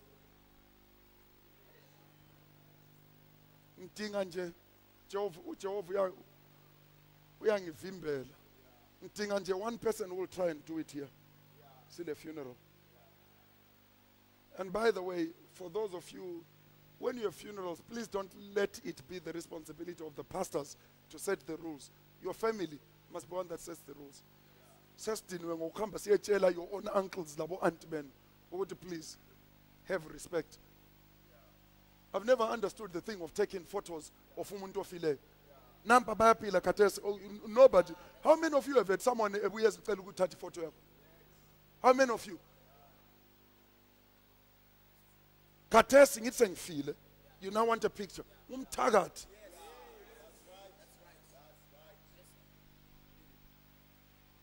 I want to perpetuate me. But what do I want to perpetuate? My spiritual fulfillment, my environmental fulfillment, my material fulfillment, my relational fulfillment. Those are the things I want to perpetuate. So, the fifth part, which is the sexual need resulting in the sexual fulfillment, that need is a need that seeks to fulfill number 1, 2, 3, and 4. Okay, let's go back again.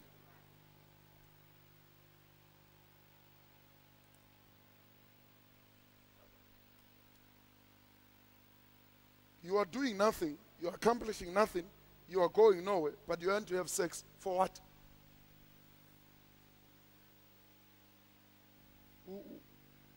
Who do you want to have sex with?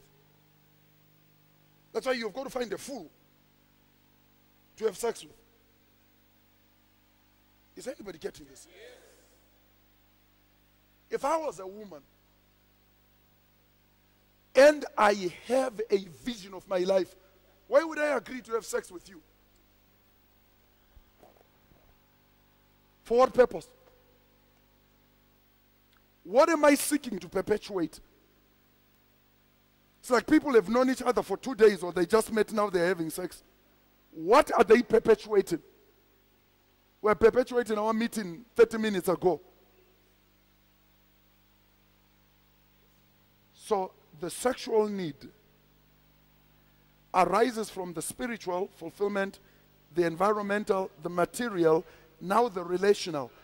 This person who I ride with, not everyone with a skirt on, but the person I ride with, the coming together is the consummation of the depth of our relationship, not of the sexual needs I have, but the consummation of the depth. In other words, sex has to be the most intimate, the most deepest thing that is shared between a man and a woman who have got that history to look back on. So we made mistakes in the past. Those don't define us. I've finished. Let's go back. Why do men fail? Men fail because they don't have focus. Focus comes out of passion. When you have passion, you develop focus. Because if I am passionate about this thing, it forces me to develop a single-mindedness. Is anybody understanding this? Some of you thought you were going to come here and I was going to bash you with the Bible. No, that's not the purpose. If you fail to understand those 5 steps, you'll be an eternal failure. Obaba basuke emakhaya bathi siyakobulawayo ukuthi siyedinga umsebenzi. Obaba basuke eZimbabwe labafowethu bayawenela. Where are they? Are you aware ukuthi ewenela imali eyayiholwa was much higher than imali eyayiholwa lapha? Ngenxa yokuthi the work there was very dangerous. A lot of Zimbabweans, Malawians, Mozambicans lost their lives in the mines. My brother has these 2 fingers missing. Usemakhaya. He has nothing to show for the time he spent at Wenela. Was Wenela the problem? No. The problem was the failure to understand the process. Questions? Comments?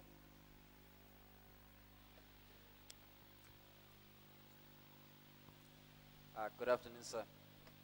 Earlier on, you spoke on the sin of the father, how Abraham's sin perpetuated to Isaac.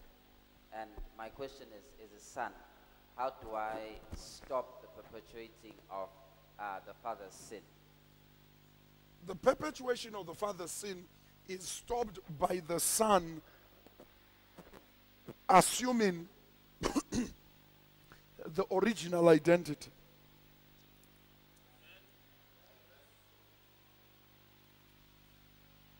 You are not a child of your father. You are a child of your God. Your father has no ability to produce children.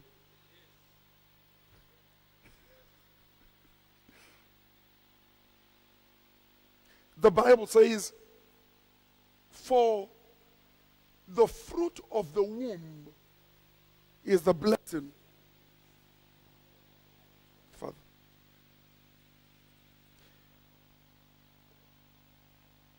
The way you break away from the sin of the father is by, first of all, recognizing that there is a sin of the fathers. That's first of all. Number 2, the way you walk away from the sin of the father is by assuming your original identity. What is your original identity? And the Lord said, let us make men in our own image, after our own likeness. So I am made not in the image of my father. I am made in the image of God. Does it make sense? But I cannot hope or assume that this happens. This only happens by revelation. That the God of our Lord Jesus Christ, Ephesians chapter 1 verse 17, the Father of glory may give unto you the spirit of wisdom and in the knowledge of him. In the knowledge of whom? Of God the Father. So, my father, per se, is not Mr. Phiri in Chabalala. My father is God the Father. He is a vessel used by God to let me come onto the earth. Joseph was Jesus' father. Mary was Jesus' mother. But they were not the father or the mother. When the people arrived and said, your brothers, your mother and your brothers outside, he said, no, you got this mixed up. Look around here. Why? This is my actual family. So let me explain this. My blood brother has zero relationship with me. My investment into your lives is 1,000,000,000 times more than my investment into my own brother. Why? Coming out of the same womb does not tie us up. I know some of you're a bit messed up with that. Coming out of the same womb does not tie us up.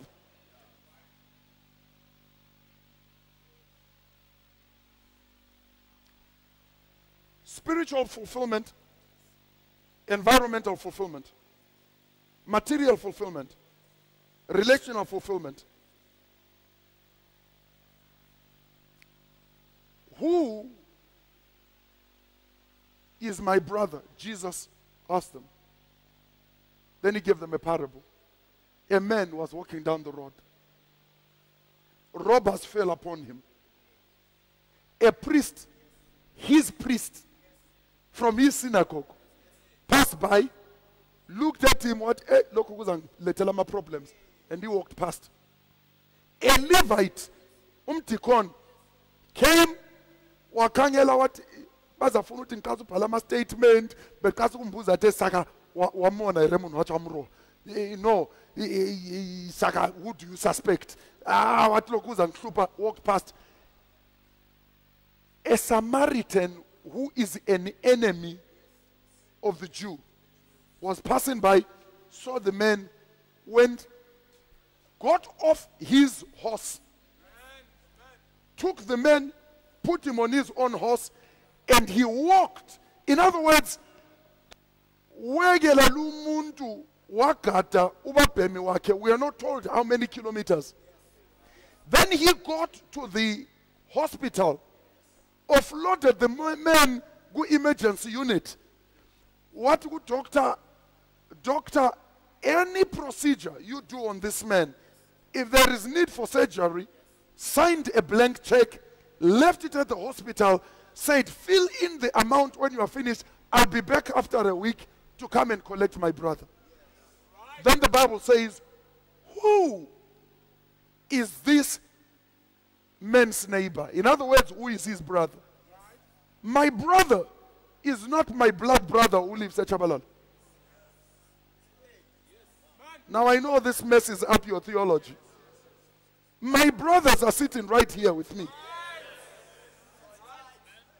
The fact that we were born from the same womb, as long as where we are going to is not the same, you're not my brother. Okay. So, double up, South Africa, who do you think I want to place my life into their hands? My brother who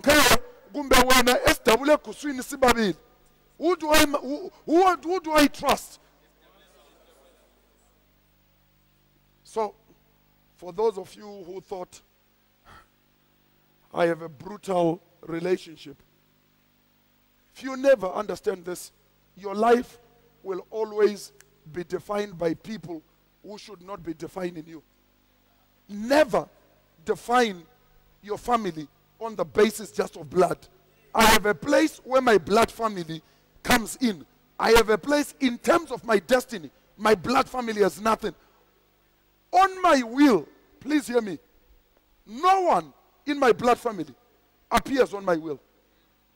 The executor of my blood, of my will, the person who will be managing it is here in church. Do you know how many wills I've got at home of people here in the church who came to me and said, Mfundis, here is my will. If I die, you are in charge of my family. This is what I want done. But I'm leaving it with you. They've got brothers, they've got sisters. Were you not here last night? A woman almost killed by a relative for her house and property. So my brothers are here. My brothers are not in Chabalal. Any other question? Yes, Thank you, Daddy. Yeah. We see in the Bible says that the man is not of the woman, but the woman is of the man. As you were teaching us today about the needs of men, we start with the spiritual need. Many a times I find that as men, in our homes, we do not take responsibility. If my child does anything wrong, my wife does anything wrong, whether it is in church or it is in town, it is I Yes. who did that wrong. Yes. I think most of the time men are failing to realize that, and as a result, as Daddy spoke, when he spoke about Isaac and Abraham, our children go through the same bondage, if I can use that word, that I went through because I failed to take responsibility. Yes. I was wondering, Dad, if you could reiterate and maybe explain to us, because sometimes when you speak of the spiritual need, people are thinking that you are speaking about anything, things that have to do with the pulpit and not with our daily lives. Many homes are, sadly, we see are being destroyed because the father does not understand that he is accountable for everything that happens in his home. Yes. Thank you. Thank you for that question and those observations. We have a huge problem. And our problem, that's why you heard me several times, I'll say to a man, sit up straight. It starts right. Starts right there.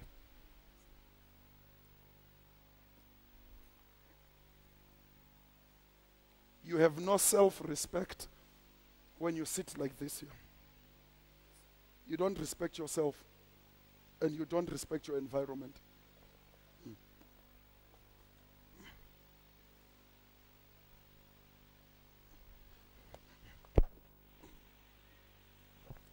That's exactly what you're going to teach your children, how to live as an inferior human being.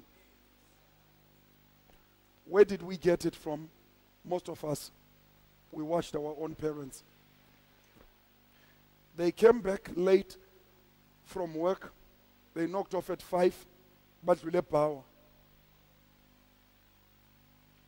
Bafike in about 8. And the woman said,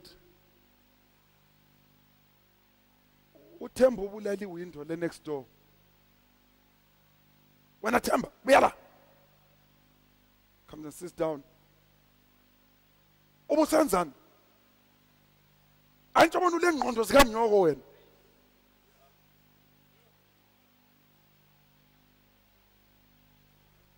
He's got to vent his failures. The only closest person he can vent on is his wife. No woman should ever pick up uswas to discipline a child. It is only in slightly the advanced years where she could do that, maybe for the girl child. Not at the end of the day. That's not a woman's responsibility. That's a man's responsibility. But men, because our homes are on autopilot, our homes are run by maids, or they are run by our wives. Because phela mina ngiyasebenza. I'm the one who pays the rent. I'm the one who does this. You've heard my story, my background, so I'm not going to go into it. I had to learn a lot of things. Basic posture, sitting.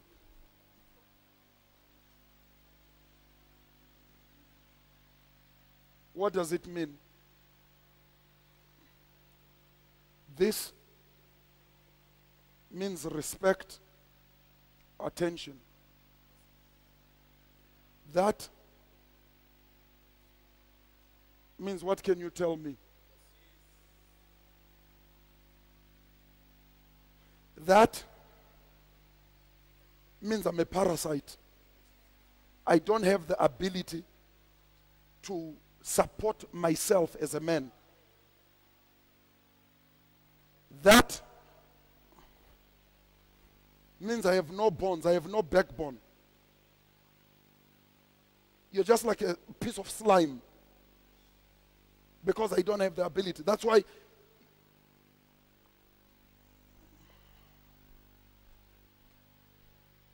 focus, come and focus in here. Can you see that on the, can someone change that? No, here, this side, who's working this mixing machine? Can you guys stop being silly? Go deeper into the seat.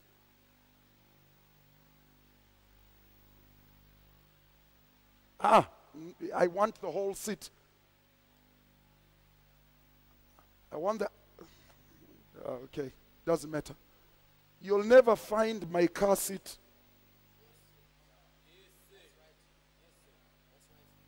I want to drive like a mental retard or drive a motor. You drive a welema. Those are called postures of life. Guess what? Because our fathers never taught them,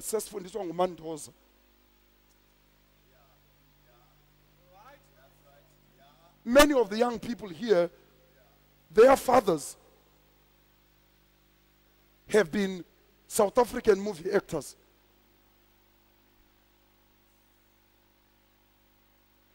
So the issue that comes back is the issue of taking responsibility. When we talk of the spiritual, we are not talking of people being prayed for at church.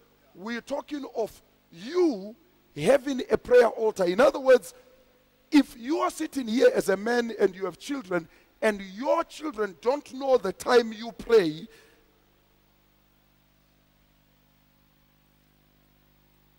you have serious problems. Anytime from early morning to about 10 a.m., my wife, my children, the maid, no one will ever knock on my door. But my wife can't knock because she's also in her own prayer room. My children never sit. You will not find any of my children sitting doing this. A few short while back is when they are also watching all these guys and they started dropping their trousers. I shut it down fast. Not in my home. You go and do that if you are a moron and an idiot somewhere outside. Doesn't happen in my house. So for most of us, we are where we are because our fathers never took responsibility. They used the excuse that they are so busy, emsebenzini, earning a living. It was the responsibility of our mothers to raise us up. And many of the men here have never been fathered. And that's the challenge God has given me. It's not easy. It's not easy teaching most of you. I'm telling you that right now. It's not easy.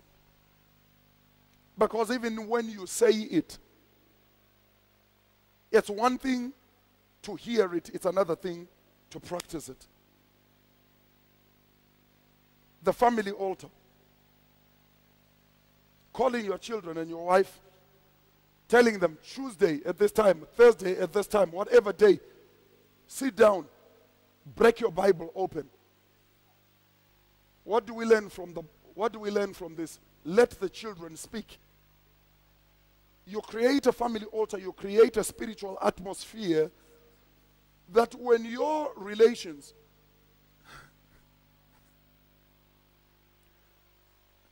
some of you have come to our home with your relatives who were not born again. And they went out and said, there's something about that house. It's not something you do, it's something you are. It's not the house, it's the people who live inside the house. But when you have a home where there is no altar of prayer, where prayer does not rise up to heaven, therefore the presence of the Lord never comes into that house. And that's why, men, please hear me.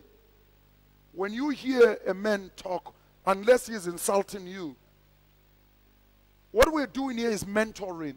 What we're doing here is teaching you, for many of us, what our own fathers never taught us. Our own fathers never taught us to be men. But like I said, it's not easy. During worship, what's your posture? One of the men who's been an absolute blessing to me is this man.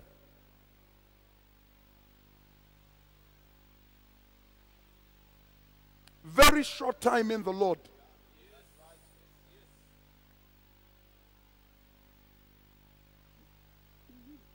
Wasn't sure where he was. Didn't know where he was until one day made the decision, bang. You'll see it not only in his life, you'll see it in the lives of his children. He's not walking away having an experience by himself there with his children doing their own thing. The children are where the father is. What the father is learning, the children are learning. Where the father is going, the sons are going. That's how you create a legacy.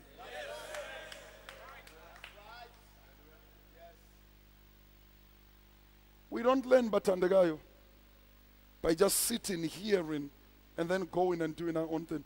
I feel sorry for some of you who don't attend prayer meetings, number one. I feel even more sorry for some of you who send your wives to the prayer meeting.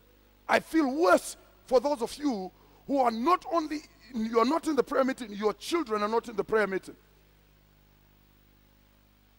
You've seen me sometimes pray with children. That's all. Then they will come, they'll see me praying, walking about. They just come, they normally recruit each other. They come and they grab my hands and we pray together.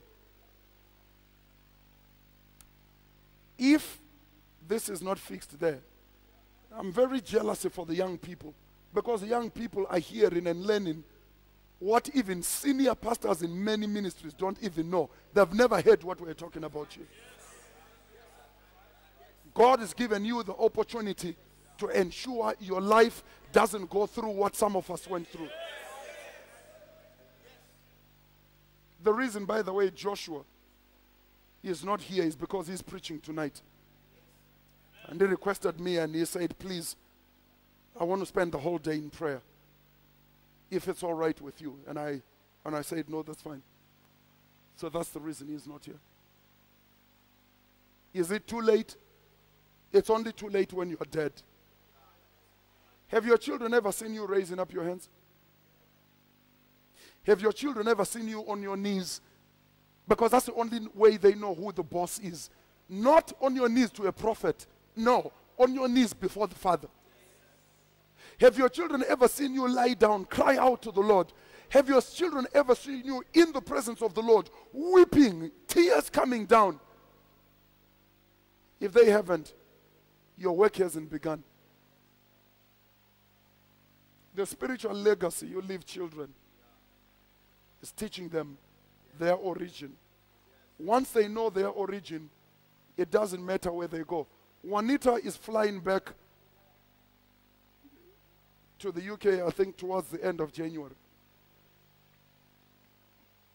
She's going to be living by herself for some time. You're not scared, and she lives in an area where they have been threatened. I think I shared this with you. They came home and found a knife stuck on the door. So they phoned me and said, Daddy, this is what happened. I said, that's very good. Why? Who do you think there has the authority to raise up a knife on my child? If that person can stab my child, I'll fly to the UK and congratulate them. Is this making sense? Yes. If you don't take responsibility, lingavumela amadoda ukwenza ubulema lobo bugcwele church where amadoda just are there, they're just a presence.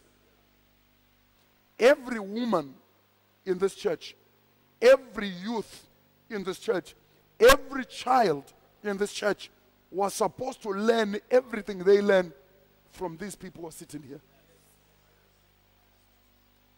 Next question. Yes, sir. Afternoon, sir. Thank you so much for such a wonderful teaching. Pleasure. Yes. Earlier on, you mentioned that it is actually a mistake for a man to marry and have children while he has no income and while he has actually accomplished nothing. How does he then go back and correct such an error? Right. The man corrects that error by going back.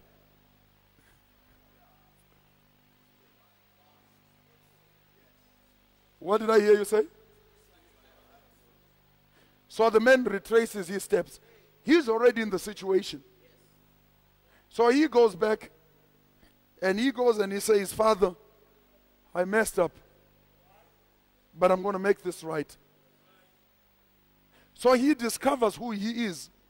But the only way he discovers who he is by discovering his origins. And his origins are with the Maker. His Maker is God the Father. He has a real relationship, not a church relationship, but a personal relationship. From here, he's then now able to look and say, Father, what is it I'm supposed to be doing? Not how can I earn money? This is where the mistake is. Our minds have been wrapped around how can I earn money? No, stop trying to earn money and pursue your passion.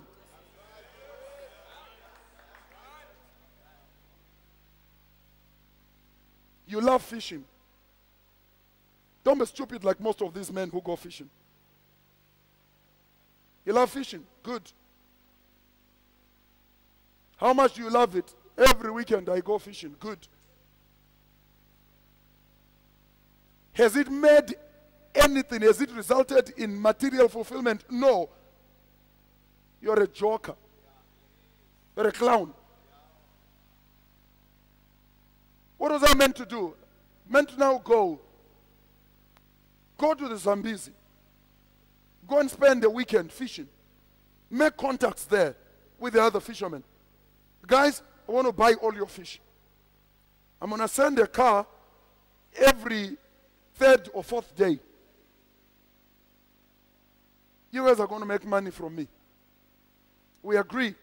So much per kg. I'm going to send a car. So if I'm not sending a car, I take one of those, you know those plastic containers, like I think you've seen here, those big ones, right? With a lid, I take an empty ones, put them in the car with a Hessian sack lining. Send that to the Zambezi on the bus, on the chicken bus. Send 2 of them, 4 of them. They get there, the fish are weighed, they are put in, they are refrigerated, they are put back on the bus. Doesn't matter. On the top of the bus, they will arrive here, the fish will still be frozen. I'm turning my passion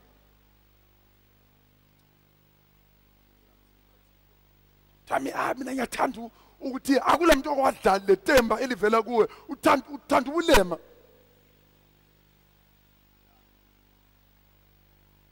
You love motor cars. Good.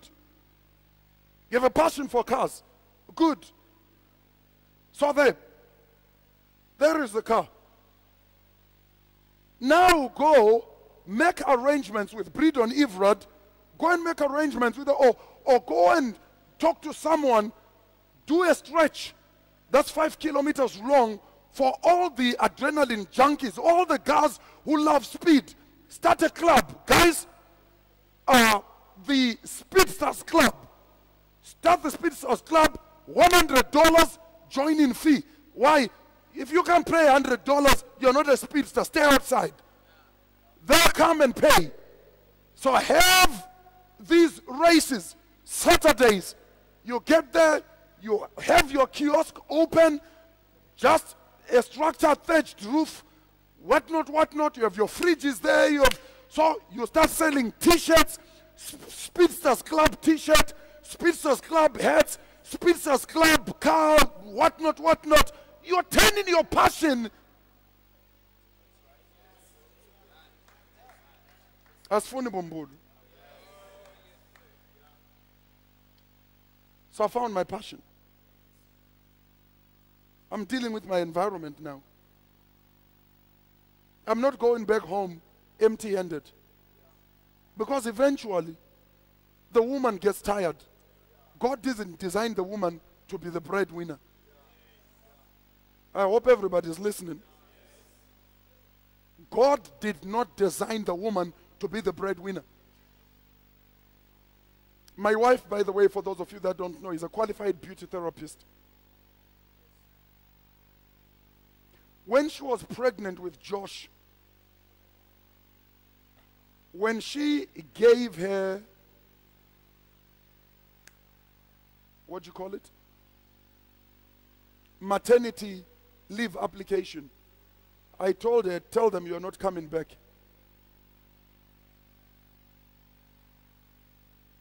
I then bought her a full salon. I bought the salon,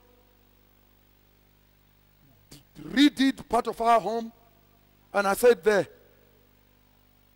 go and knock yourself out. She didn't even have to make any money.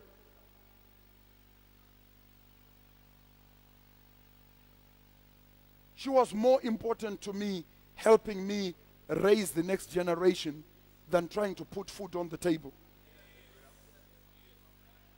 Is anybody getting this?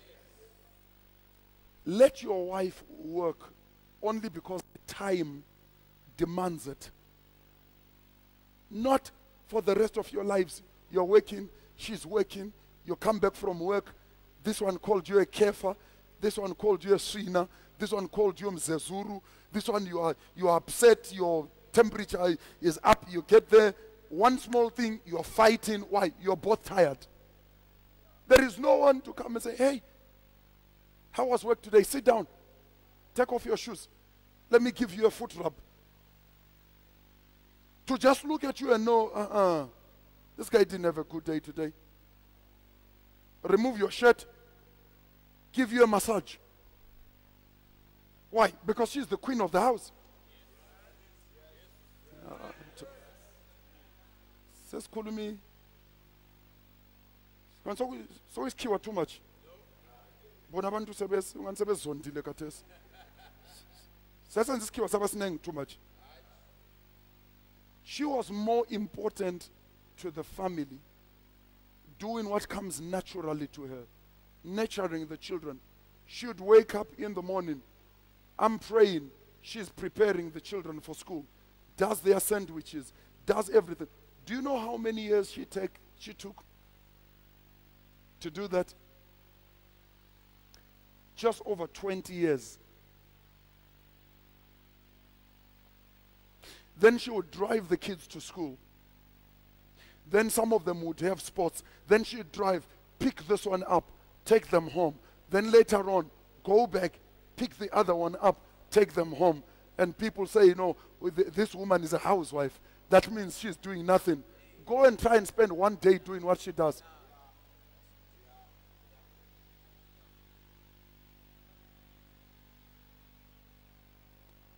I fulfill my environment. My environment brings the material. My environment brings the material. My environment brings the material. I don't go searching for the material. We answered? Okay, let's have one or two more, then we're done. Okay, there's one question there. Thank you, sir. Okay. I liked the question that was asked by the young man there. Just to come in the opposite of what he said, he was speaking about the mistake of Abraham then being perpetuated in Isaac. And he was asking how then he can deal with the mistake or the stupidity of the fathers. Now, you as a father, how do you then deal with, can you stand and deal with your past mistakes or your stupidity in the past so that it does not perpetuate to the future generations, to stand and say, no, it cannot happen again. Yes, I did the mistake. Yes, I was stupid. Can I stand and make sure that it is not perpetuated in the next generations?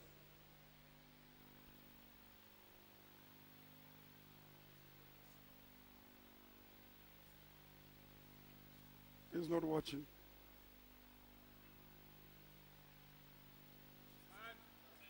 Stand up, my brother. Remember the question he asked? Remember the answer he got? That's how I correct the mistake. Please sit.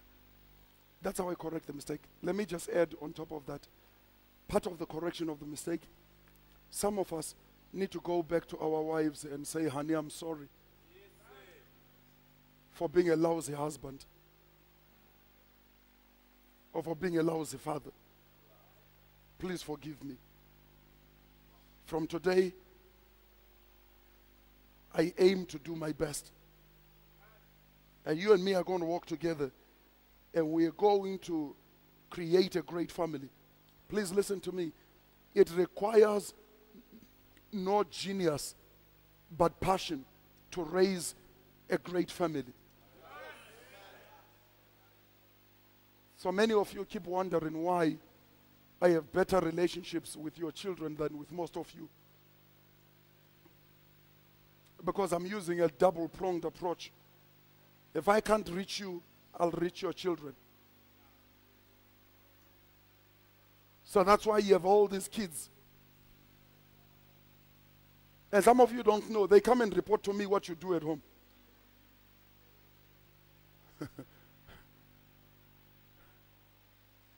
Some of you are not so sure. Go and ask your wives. They'll tell you. I have a relationship. One of the things I value, treasure the most in this ministry is the relationship that I have with the children. Tomorrow I have one of the little girls. Thursday night, she came to me after the service. No, Friday. Friday was yesterday. Thursday night, she came to me after the service. And she came and said, Kulu Prophet, Ntetu number 1. I said, what? See, I've learned how to be a granny. The kid is coming and telling you, it's going to, oh, very good. That's being dumb. So I stood there and said, what? Say, sure, Kulu.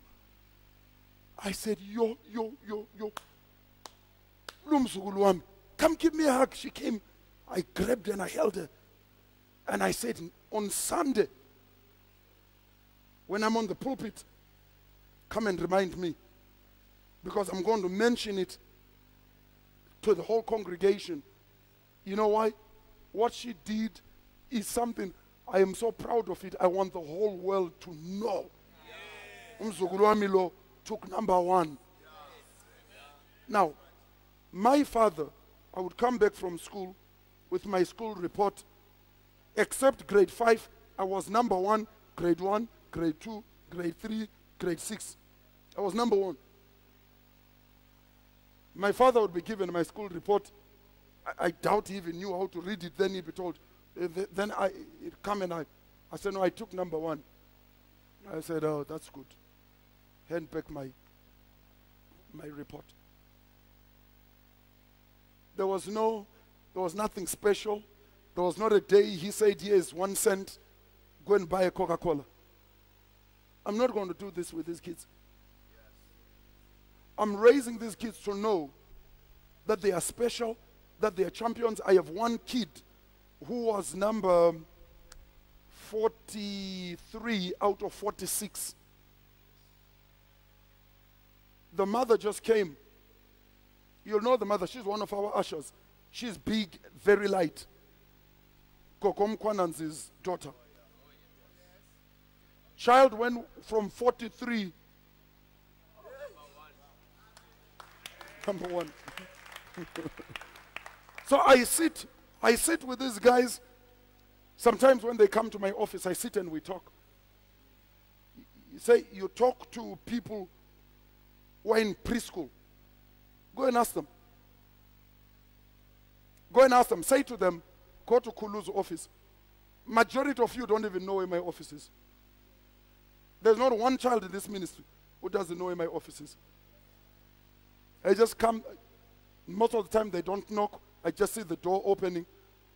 Pastors come there, stand outside my office, sometimes knock, wait for me to say come in, and I don't because I'm too busy. Those ones, they just come, I just hear the door opening. I look, this little guy just walks in, climbs on the sofa, sits there, looks at me. Chonile cool. Saying Chonile, when Chonile? Yeah, Chonile. So now I've got to start the conversation. How was your day? How was school? What did you do? What happened? Then he'll tell you, and then normally they know where all the stuff says. I have 4 jars that keep 4 different kinds of sweets. I keep them packed. Would you like a sweet? Yes, Kulu. Jump off the sofa. Then come, grab their sweet, open it. Thanks, Kulu. Out through the door. Then they're gone. If we don't fix how you and me were raised, we will never fix how we are raising our own children. That there was, where did I see another hand? Yes, Arthur. When I look at the levels, especially the first 4, they seem to be continual growth areas. So how do I know that now I'm moving from the spiritual level, from spiritual fulfillment, going on to environmental fulfillment, like that? That's you know, because your environmental fulfillment is only fulfilled because, first of all, you develop a burden, you develop a passion for something. So you go into it now. So you step into it because this is something that captivates you, something that enthralls you, something that excites you. I had the privilege after school of being in clothing retail. From clothing retail, I moved into fashion. And in fashion, that was my world. I love to design clothes, men's clothes. It was just, I would be standing preaching, looking at people, seeing designs I liked. After the service, I'd go sit home and draw what I saw. And then I'd go develop it. I didn't do it so that I got money. I did it because I got the fulfillment from seeing what I was doing come to pass. That's when you know, first of all, you know you've moved into environmental because now you have issues that bother you, they must be solved. When you have no passion in your life, you're not fulfilling, you're not solving anything. You know you are not yet there. How do I then move out of here to material? It's because this year starts paying you. I have geese at the farm. We have chickens at the farm, Makaya chickens. We have goats. We have sheep. The only time I slaughter any of the animals is because I have to. The male goats, unless they are a breed, when I look at it, I want the genes. It has to be eaten because I don't want it to contaminate any of the flock. The geese, are like flowers. You want to break your relationship with me, come to the farm and talk of eating any of the geese. That's the last time you ever come to the farm. You say, manje mfundisi, I don't care. Even if I have 1,000 geese there, they are not for eating. They are for decorating the place. I cannot, so I am not doing this because I'm going to get money. You understand this? So, me and Prophet Ndiweni are going to be doing cattle breeding. The beauty is not in how much am I going to get for that cow. The beauty is just looking at that cow, seeing it there. It's like having flowers in your house. You're not looking at the flowers and think, I wish I could cut them. Come to our home, by the way, between now and Christmas. Our flowers, we have flowers which flower for 1 month. They are outside our home. They are inside our private garden. The most beautiful things. Do I then look at them? I want to sell them. I don't care how much you have money. I am not going to cut them to sell them to you. Their function is in the beauty they bring. That's why when I was telling you about his place, this place where on the top of the hill, where you can sit and look at the flock, and the fulfillment comes from the flock. The fulfillment doesn't come from the money. It comes from the flock. Are you sure you're getting this?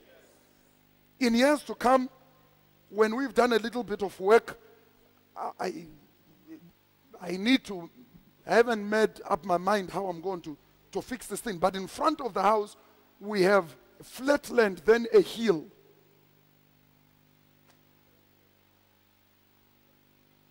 I want to put zebra, kudu, giraffe, and impala.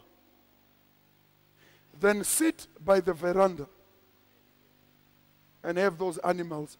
They are not for eating. All right. One more question. Yes, sir. Morning, sir. Hi. Does one retire from a passion? I mean, I've seen You can't retire from a passion. Okay. I've seen most people run out of, maybe we pursue a certain passion, and then maybe we Put the microphone, I can't hear you. Okay. I'm saying most people struggle with the problem of, passion in terms of when one fulfills what they are most passionate about, thereafter, is there a way of keeping that fire burning, maybe when you run out of ideas? You're confusing a passion and an engagement. What you're talking about is an engagement. This person started doing something. Then they got to a place and they got satisfied. You'll never get satisfied with a passion. Because with a passion, after you have done, okay, put it this way.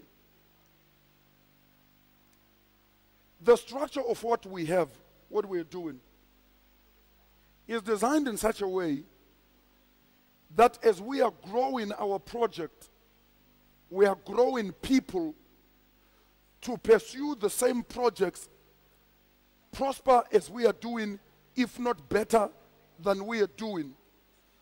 When we are 90 years old and we are driving slower than we are driving right now, we will be driving to your farm and arrive there, take slightly longer than we take from the car to the cattle. But we will still come to see the cattle and give you counsel. The day we stop doing that, you will know. Because you will be told, no, he just passed away last night. That's the day we stop doing it. A passion is not a vocation. A vocation is what you retire from. You can't retire from yourself. there was, okay. All right, let's ask there quickly, then come here. Was there? Oh, no, there wasn't. Okay, here. Thank you, Daddy. Right. From the time I've been here, it's almost a year and a few months now. Now, I've never had you miss a day in a service that you never speak of Umama and say, my wife this, my wife that, in each and every meeting. Now, as somebody who will be going into marriage, how do I maintain that, the love for this partner that I'm going to be having in my life as you do? Love is not a gift. Love, number one, is a decision. That decision comes out of marrying someone who's your friend. I married my friend. And I think you've heard my story. I got her from number one.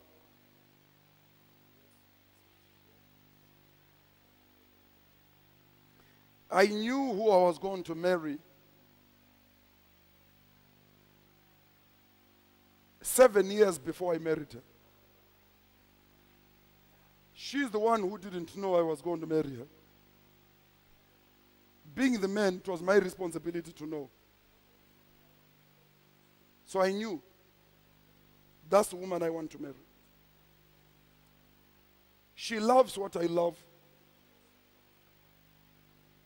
The only time she doesn't come with me to the farm is because she's busy doing something, or the nature of what I'm going to be doing might keep her a bit out, because I'm going to be working with the guys thing for most of the time. But otherwise, we'll go to the farm together. We have walked together from the house to Harare Road, over the hills. We have gone mountain climbing together. In Taba Ematopos, we've climbed a good number of those mountains. Sisonke. She's my friend, she's not my wife. Love is something you develop. You learn the principles of love. In other words, what is it that makes her happy? What is it that brings her fulfillment? How do I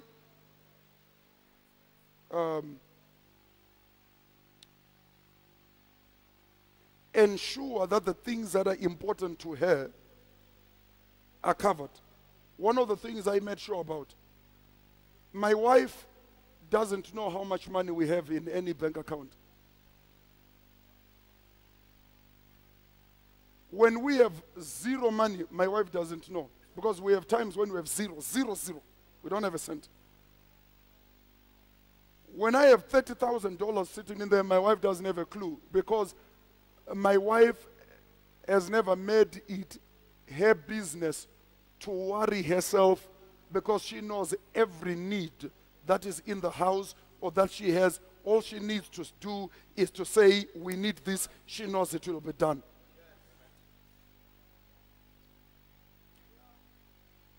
So there are many facets of it. We'll deal with it another day. But the important thing is always marry your friend. Don't marry someone because you saw them at church and you liked the dress they were wearing, or because you liked the way they were singing. Develop a relationship. Remember, I dated that girl for 6 years. All right. Okay. Now, I hope we've had some of you who came very late. I can't hope for you. You didn't catch the process. Let's go back home. Let's restart the process. Is anybody hearing me? It's never too late. I liked the question he asked me. It's never too late. In this relationship, don't get fooled and think my relationship with my wife is perfect, because you'll be very foolish to think that. The reason we love each other so much is because we've made so many mistakes. The only way you shape steel is by putting it through more than 700 degrees Celsius of fire. That's the only way you shape it. We need, right now, before we go, I would like some men to choose today that they are going to commit themselves to a life of passion. That they are going to go back and value, prioritize their spiritual life. Second, prioritize their environmental life. In other words, your environmental life is your accomplishments. I don't care whether you are a bicycle mechanic, whether you fix bicycles. If you are, be the best bicycle mechanic. Is anybody hearing this? I know I upset people with my push for excellence. You are never going to get any discounts on it. I don't discount excellence. You have levels you have never even scratched. I have levels which I can still go to. There are too many, they are too vast. So that's why I want to ask tonight, and can you guys go on to? I want to ask you tonight, or rather this afternoon, to look at your life and consider, are you spiritually fulfilled?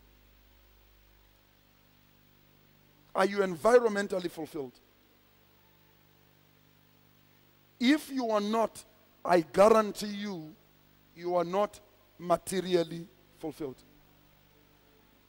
Vana chombo vaka ba nyika. Why were they continuing kubanyika ivo vanga vaba kudara? How many stands do you have in Bothwell? 3.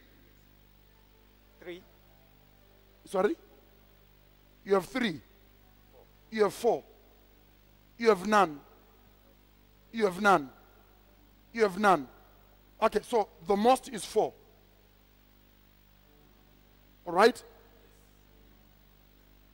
Does it make sense to you that one person, he has more than 1,000 stands? 1,000. I think some of you, you're not really hearing me correctly. And I am not talking of just housing stands. I am talking, when I talk stand, we are not talking rural stands. We are talking some of the stand, the one stand is 50 hectares. 50 hectares is 120, 110 acres. So, but that's counted as one stand. What happened? When you got the 3 stands, when you got the 4 stands, you got to the place where you said, you know what, this is fine. I've got enough stands. If you want to buy more, you could buy more. But you are not going to go and buy 20 stands. Unless if you are a developer, you wanted to build. So how is it that a person, because when you are doing something that is not coming out of fulfillment, you want. Unono bira chembere, half an acre, you own 1,000 stands.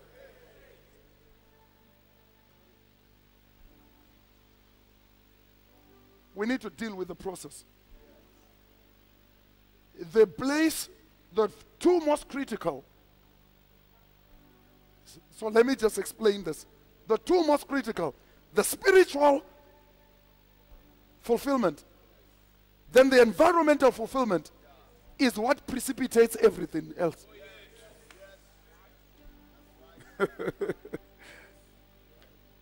Our problem, because we didn't know, we started off, guess what we wanted? Material fulfillment. Or some of us, we started off with sexual fulfillment. And you discovered something. We'll have that session another time. Men, remember I took you for a session, the last camp we had, to teach about sex. We can't go into that. We have a lot of unmarried people here. But let me tell you this. You will never have sexual fulfillment until you have had fulfillment here. Europe is in pieces right now.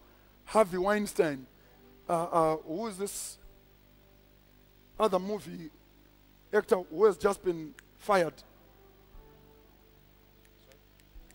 The one who acts as president of a country. Kevin Spacey.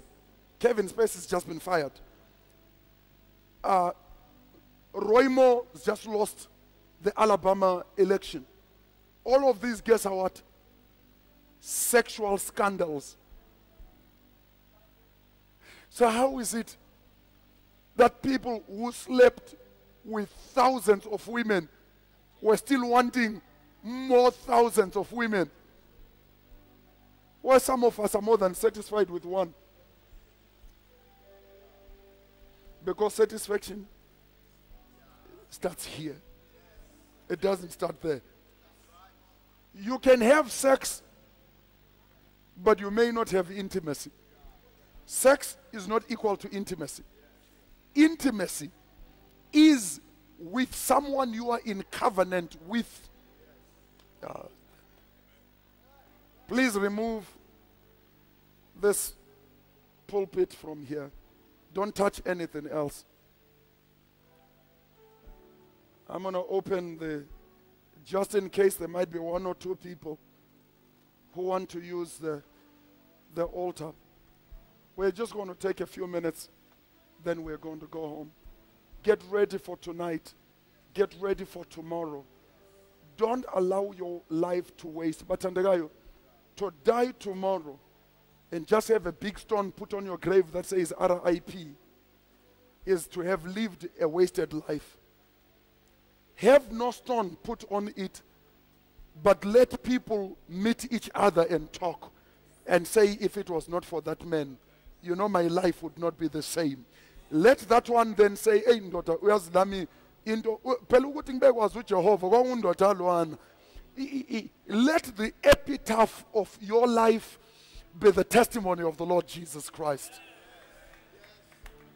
Are you sure you got that? We're going to take a moment. I don't know where you are. We've gone through those 5 steps: spiritual fulfillment, environmental fulfillment, material fulfillment, relational fulfillment, and sexual fulfillment. You know your life. You know what is needed. Don't live here with an unanswered thing. Some of us might need to cry out, God, remember me at this time. Remember where I am at this time. Steps may have been jumped, but today I start all over afresh. Let passion come back into our lives. Those of us who are fathers, go and raise up great families. Raise up daughters who love God. Raise up sons who know the living God. Altar is open. It's yours. Oh.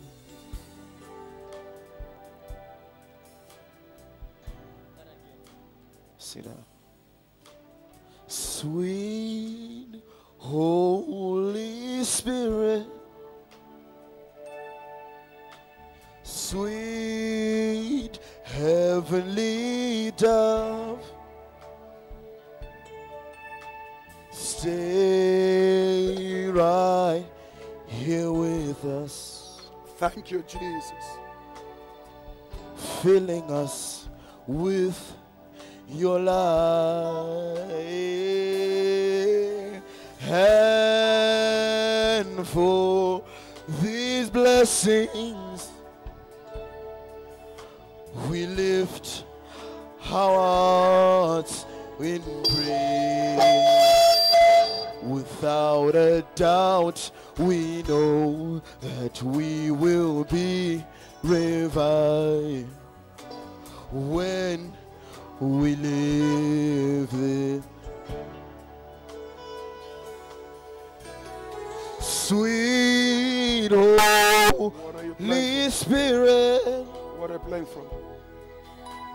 sweet heavenly dove, stay right here with us,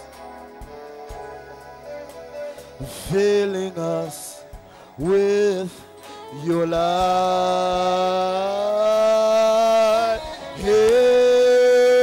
And for these blessings, for every blessing, we lift our hearts in prayer. When without a doubt we know that we have been revived. When we live in play, sweet Holy Spirit, sweet heavenly dove, stay right here with us. Won't you stay filling us? Won't you fill us with your love? And for these blessings, for all your blessings, we lift our hearts in prayer. Without a doubt, we know that we have been revived. When we live this, my life will never be the same. My life will never be the same. My life will never be the same. It will never be the same. My life, it will never be the same. My life will never, my life will never be the same, Jesus.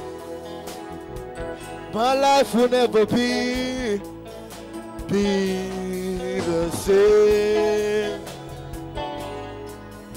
It will never be the same.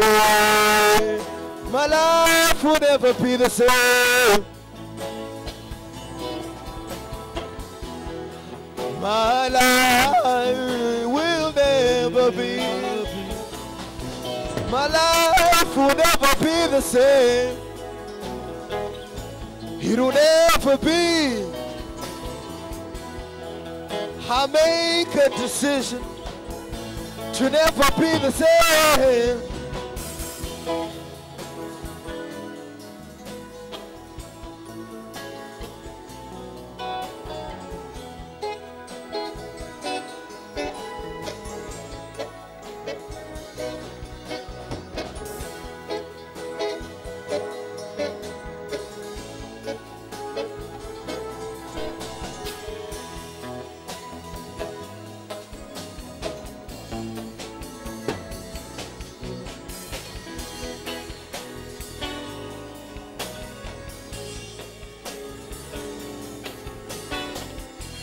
My life will never be the same, Jesus. I'll make a decision to never be the same. I will never be the same.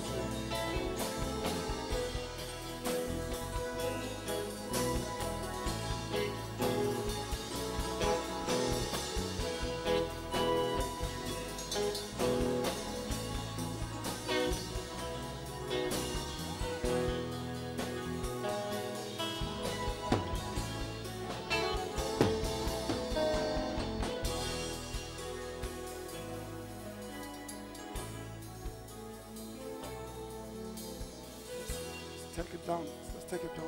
Let's take it down.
Father, we give you praise. We give you praise. We give you praise. We give you praise. We give you praise. Give you praise. Father, we recommit ourselves to you tonight. Yes. Yes. As men and fathers in our own homes, as men and as leaders of our families, we commit ourselves to you. Yes. Commit ourselves to knowing you, to walking with you, to loving you. Yes. Even as Joshua said, as for me and my house, Yes. we will worship the Lord. Be glorified in our lives. We give you honor.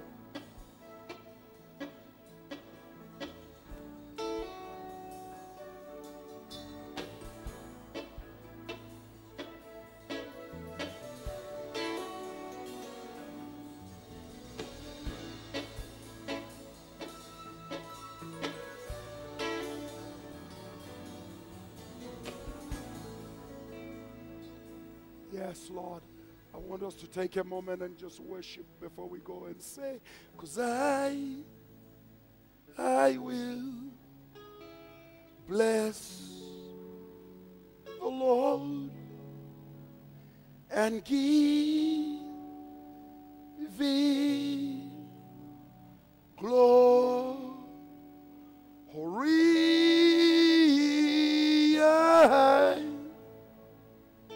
Will bless his name and give him glory.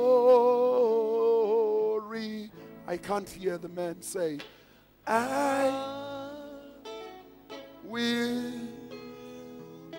bless the Lord and give him glory.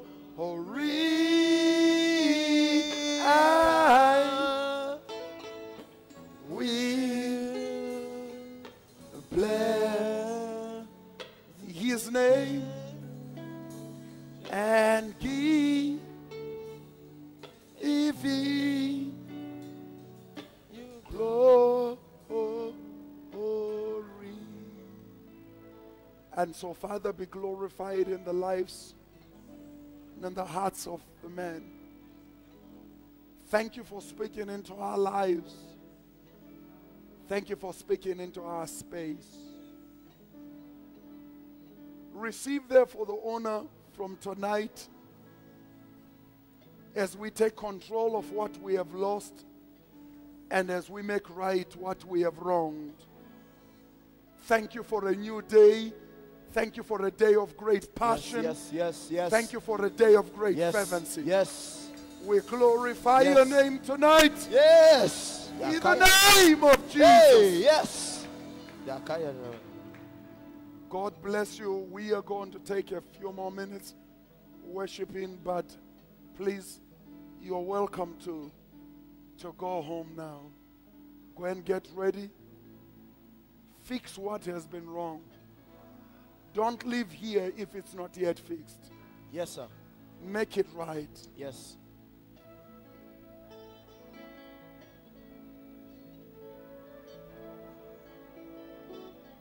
Jesus, Jesus.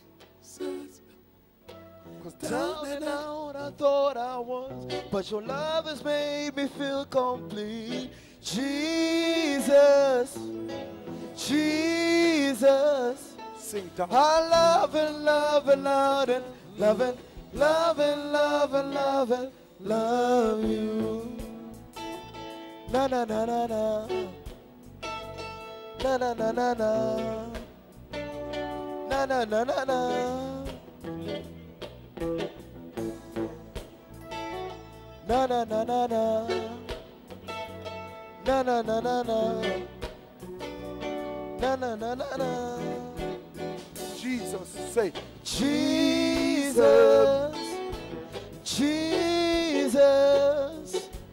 Down and out I thought I was, but your love has made me feel complete. Jesus, Jesus. I love and love and love and love and love and love and love and love you. I love you.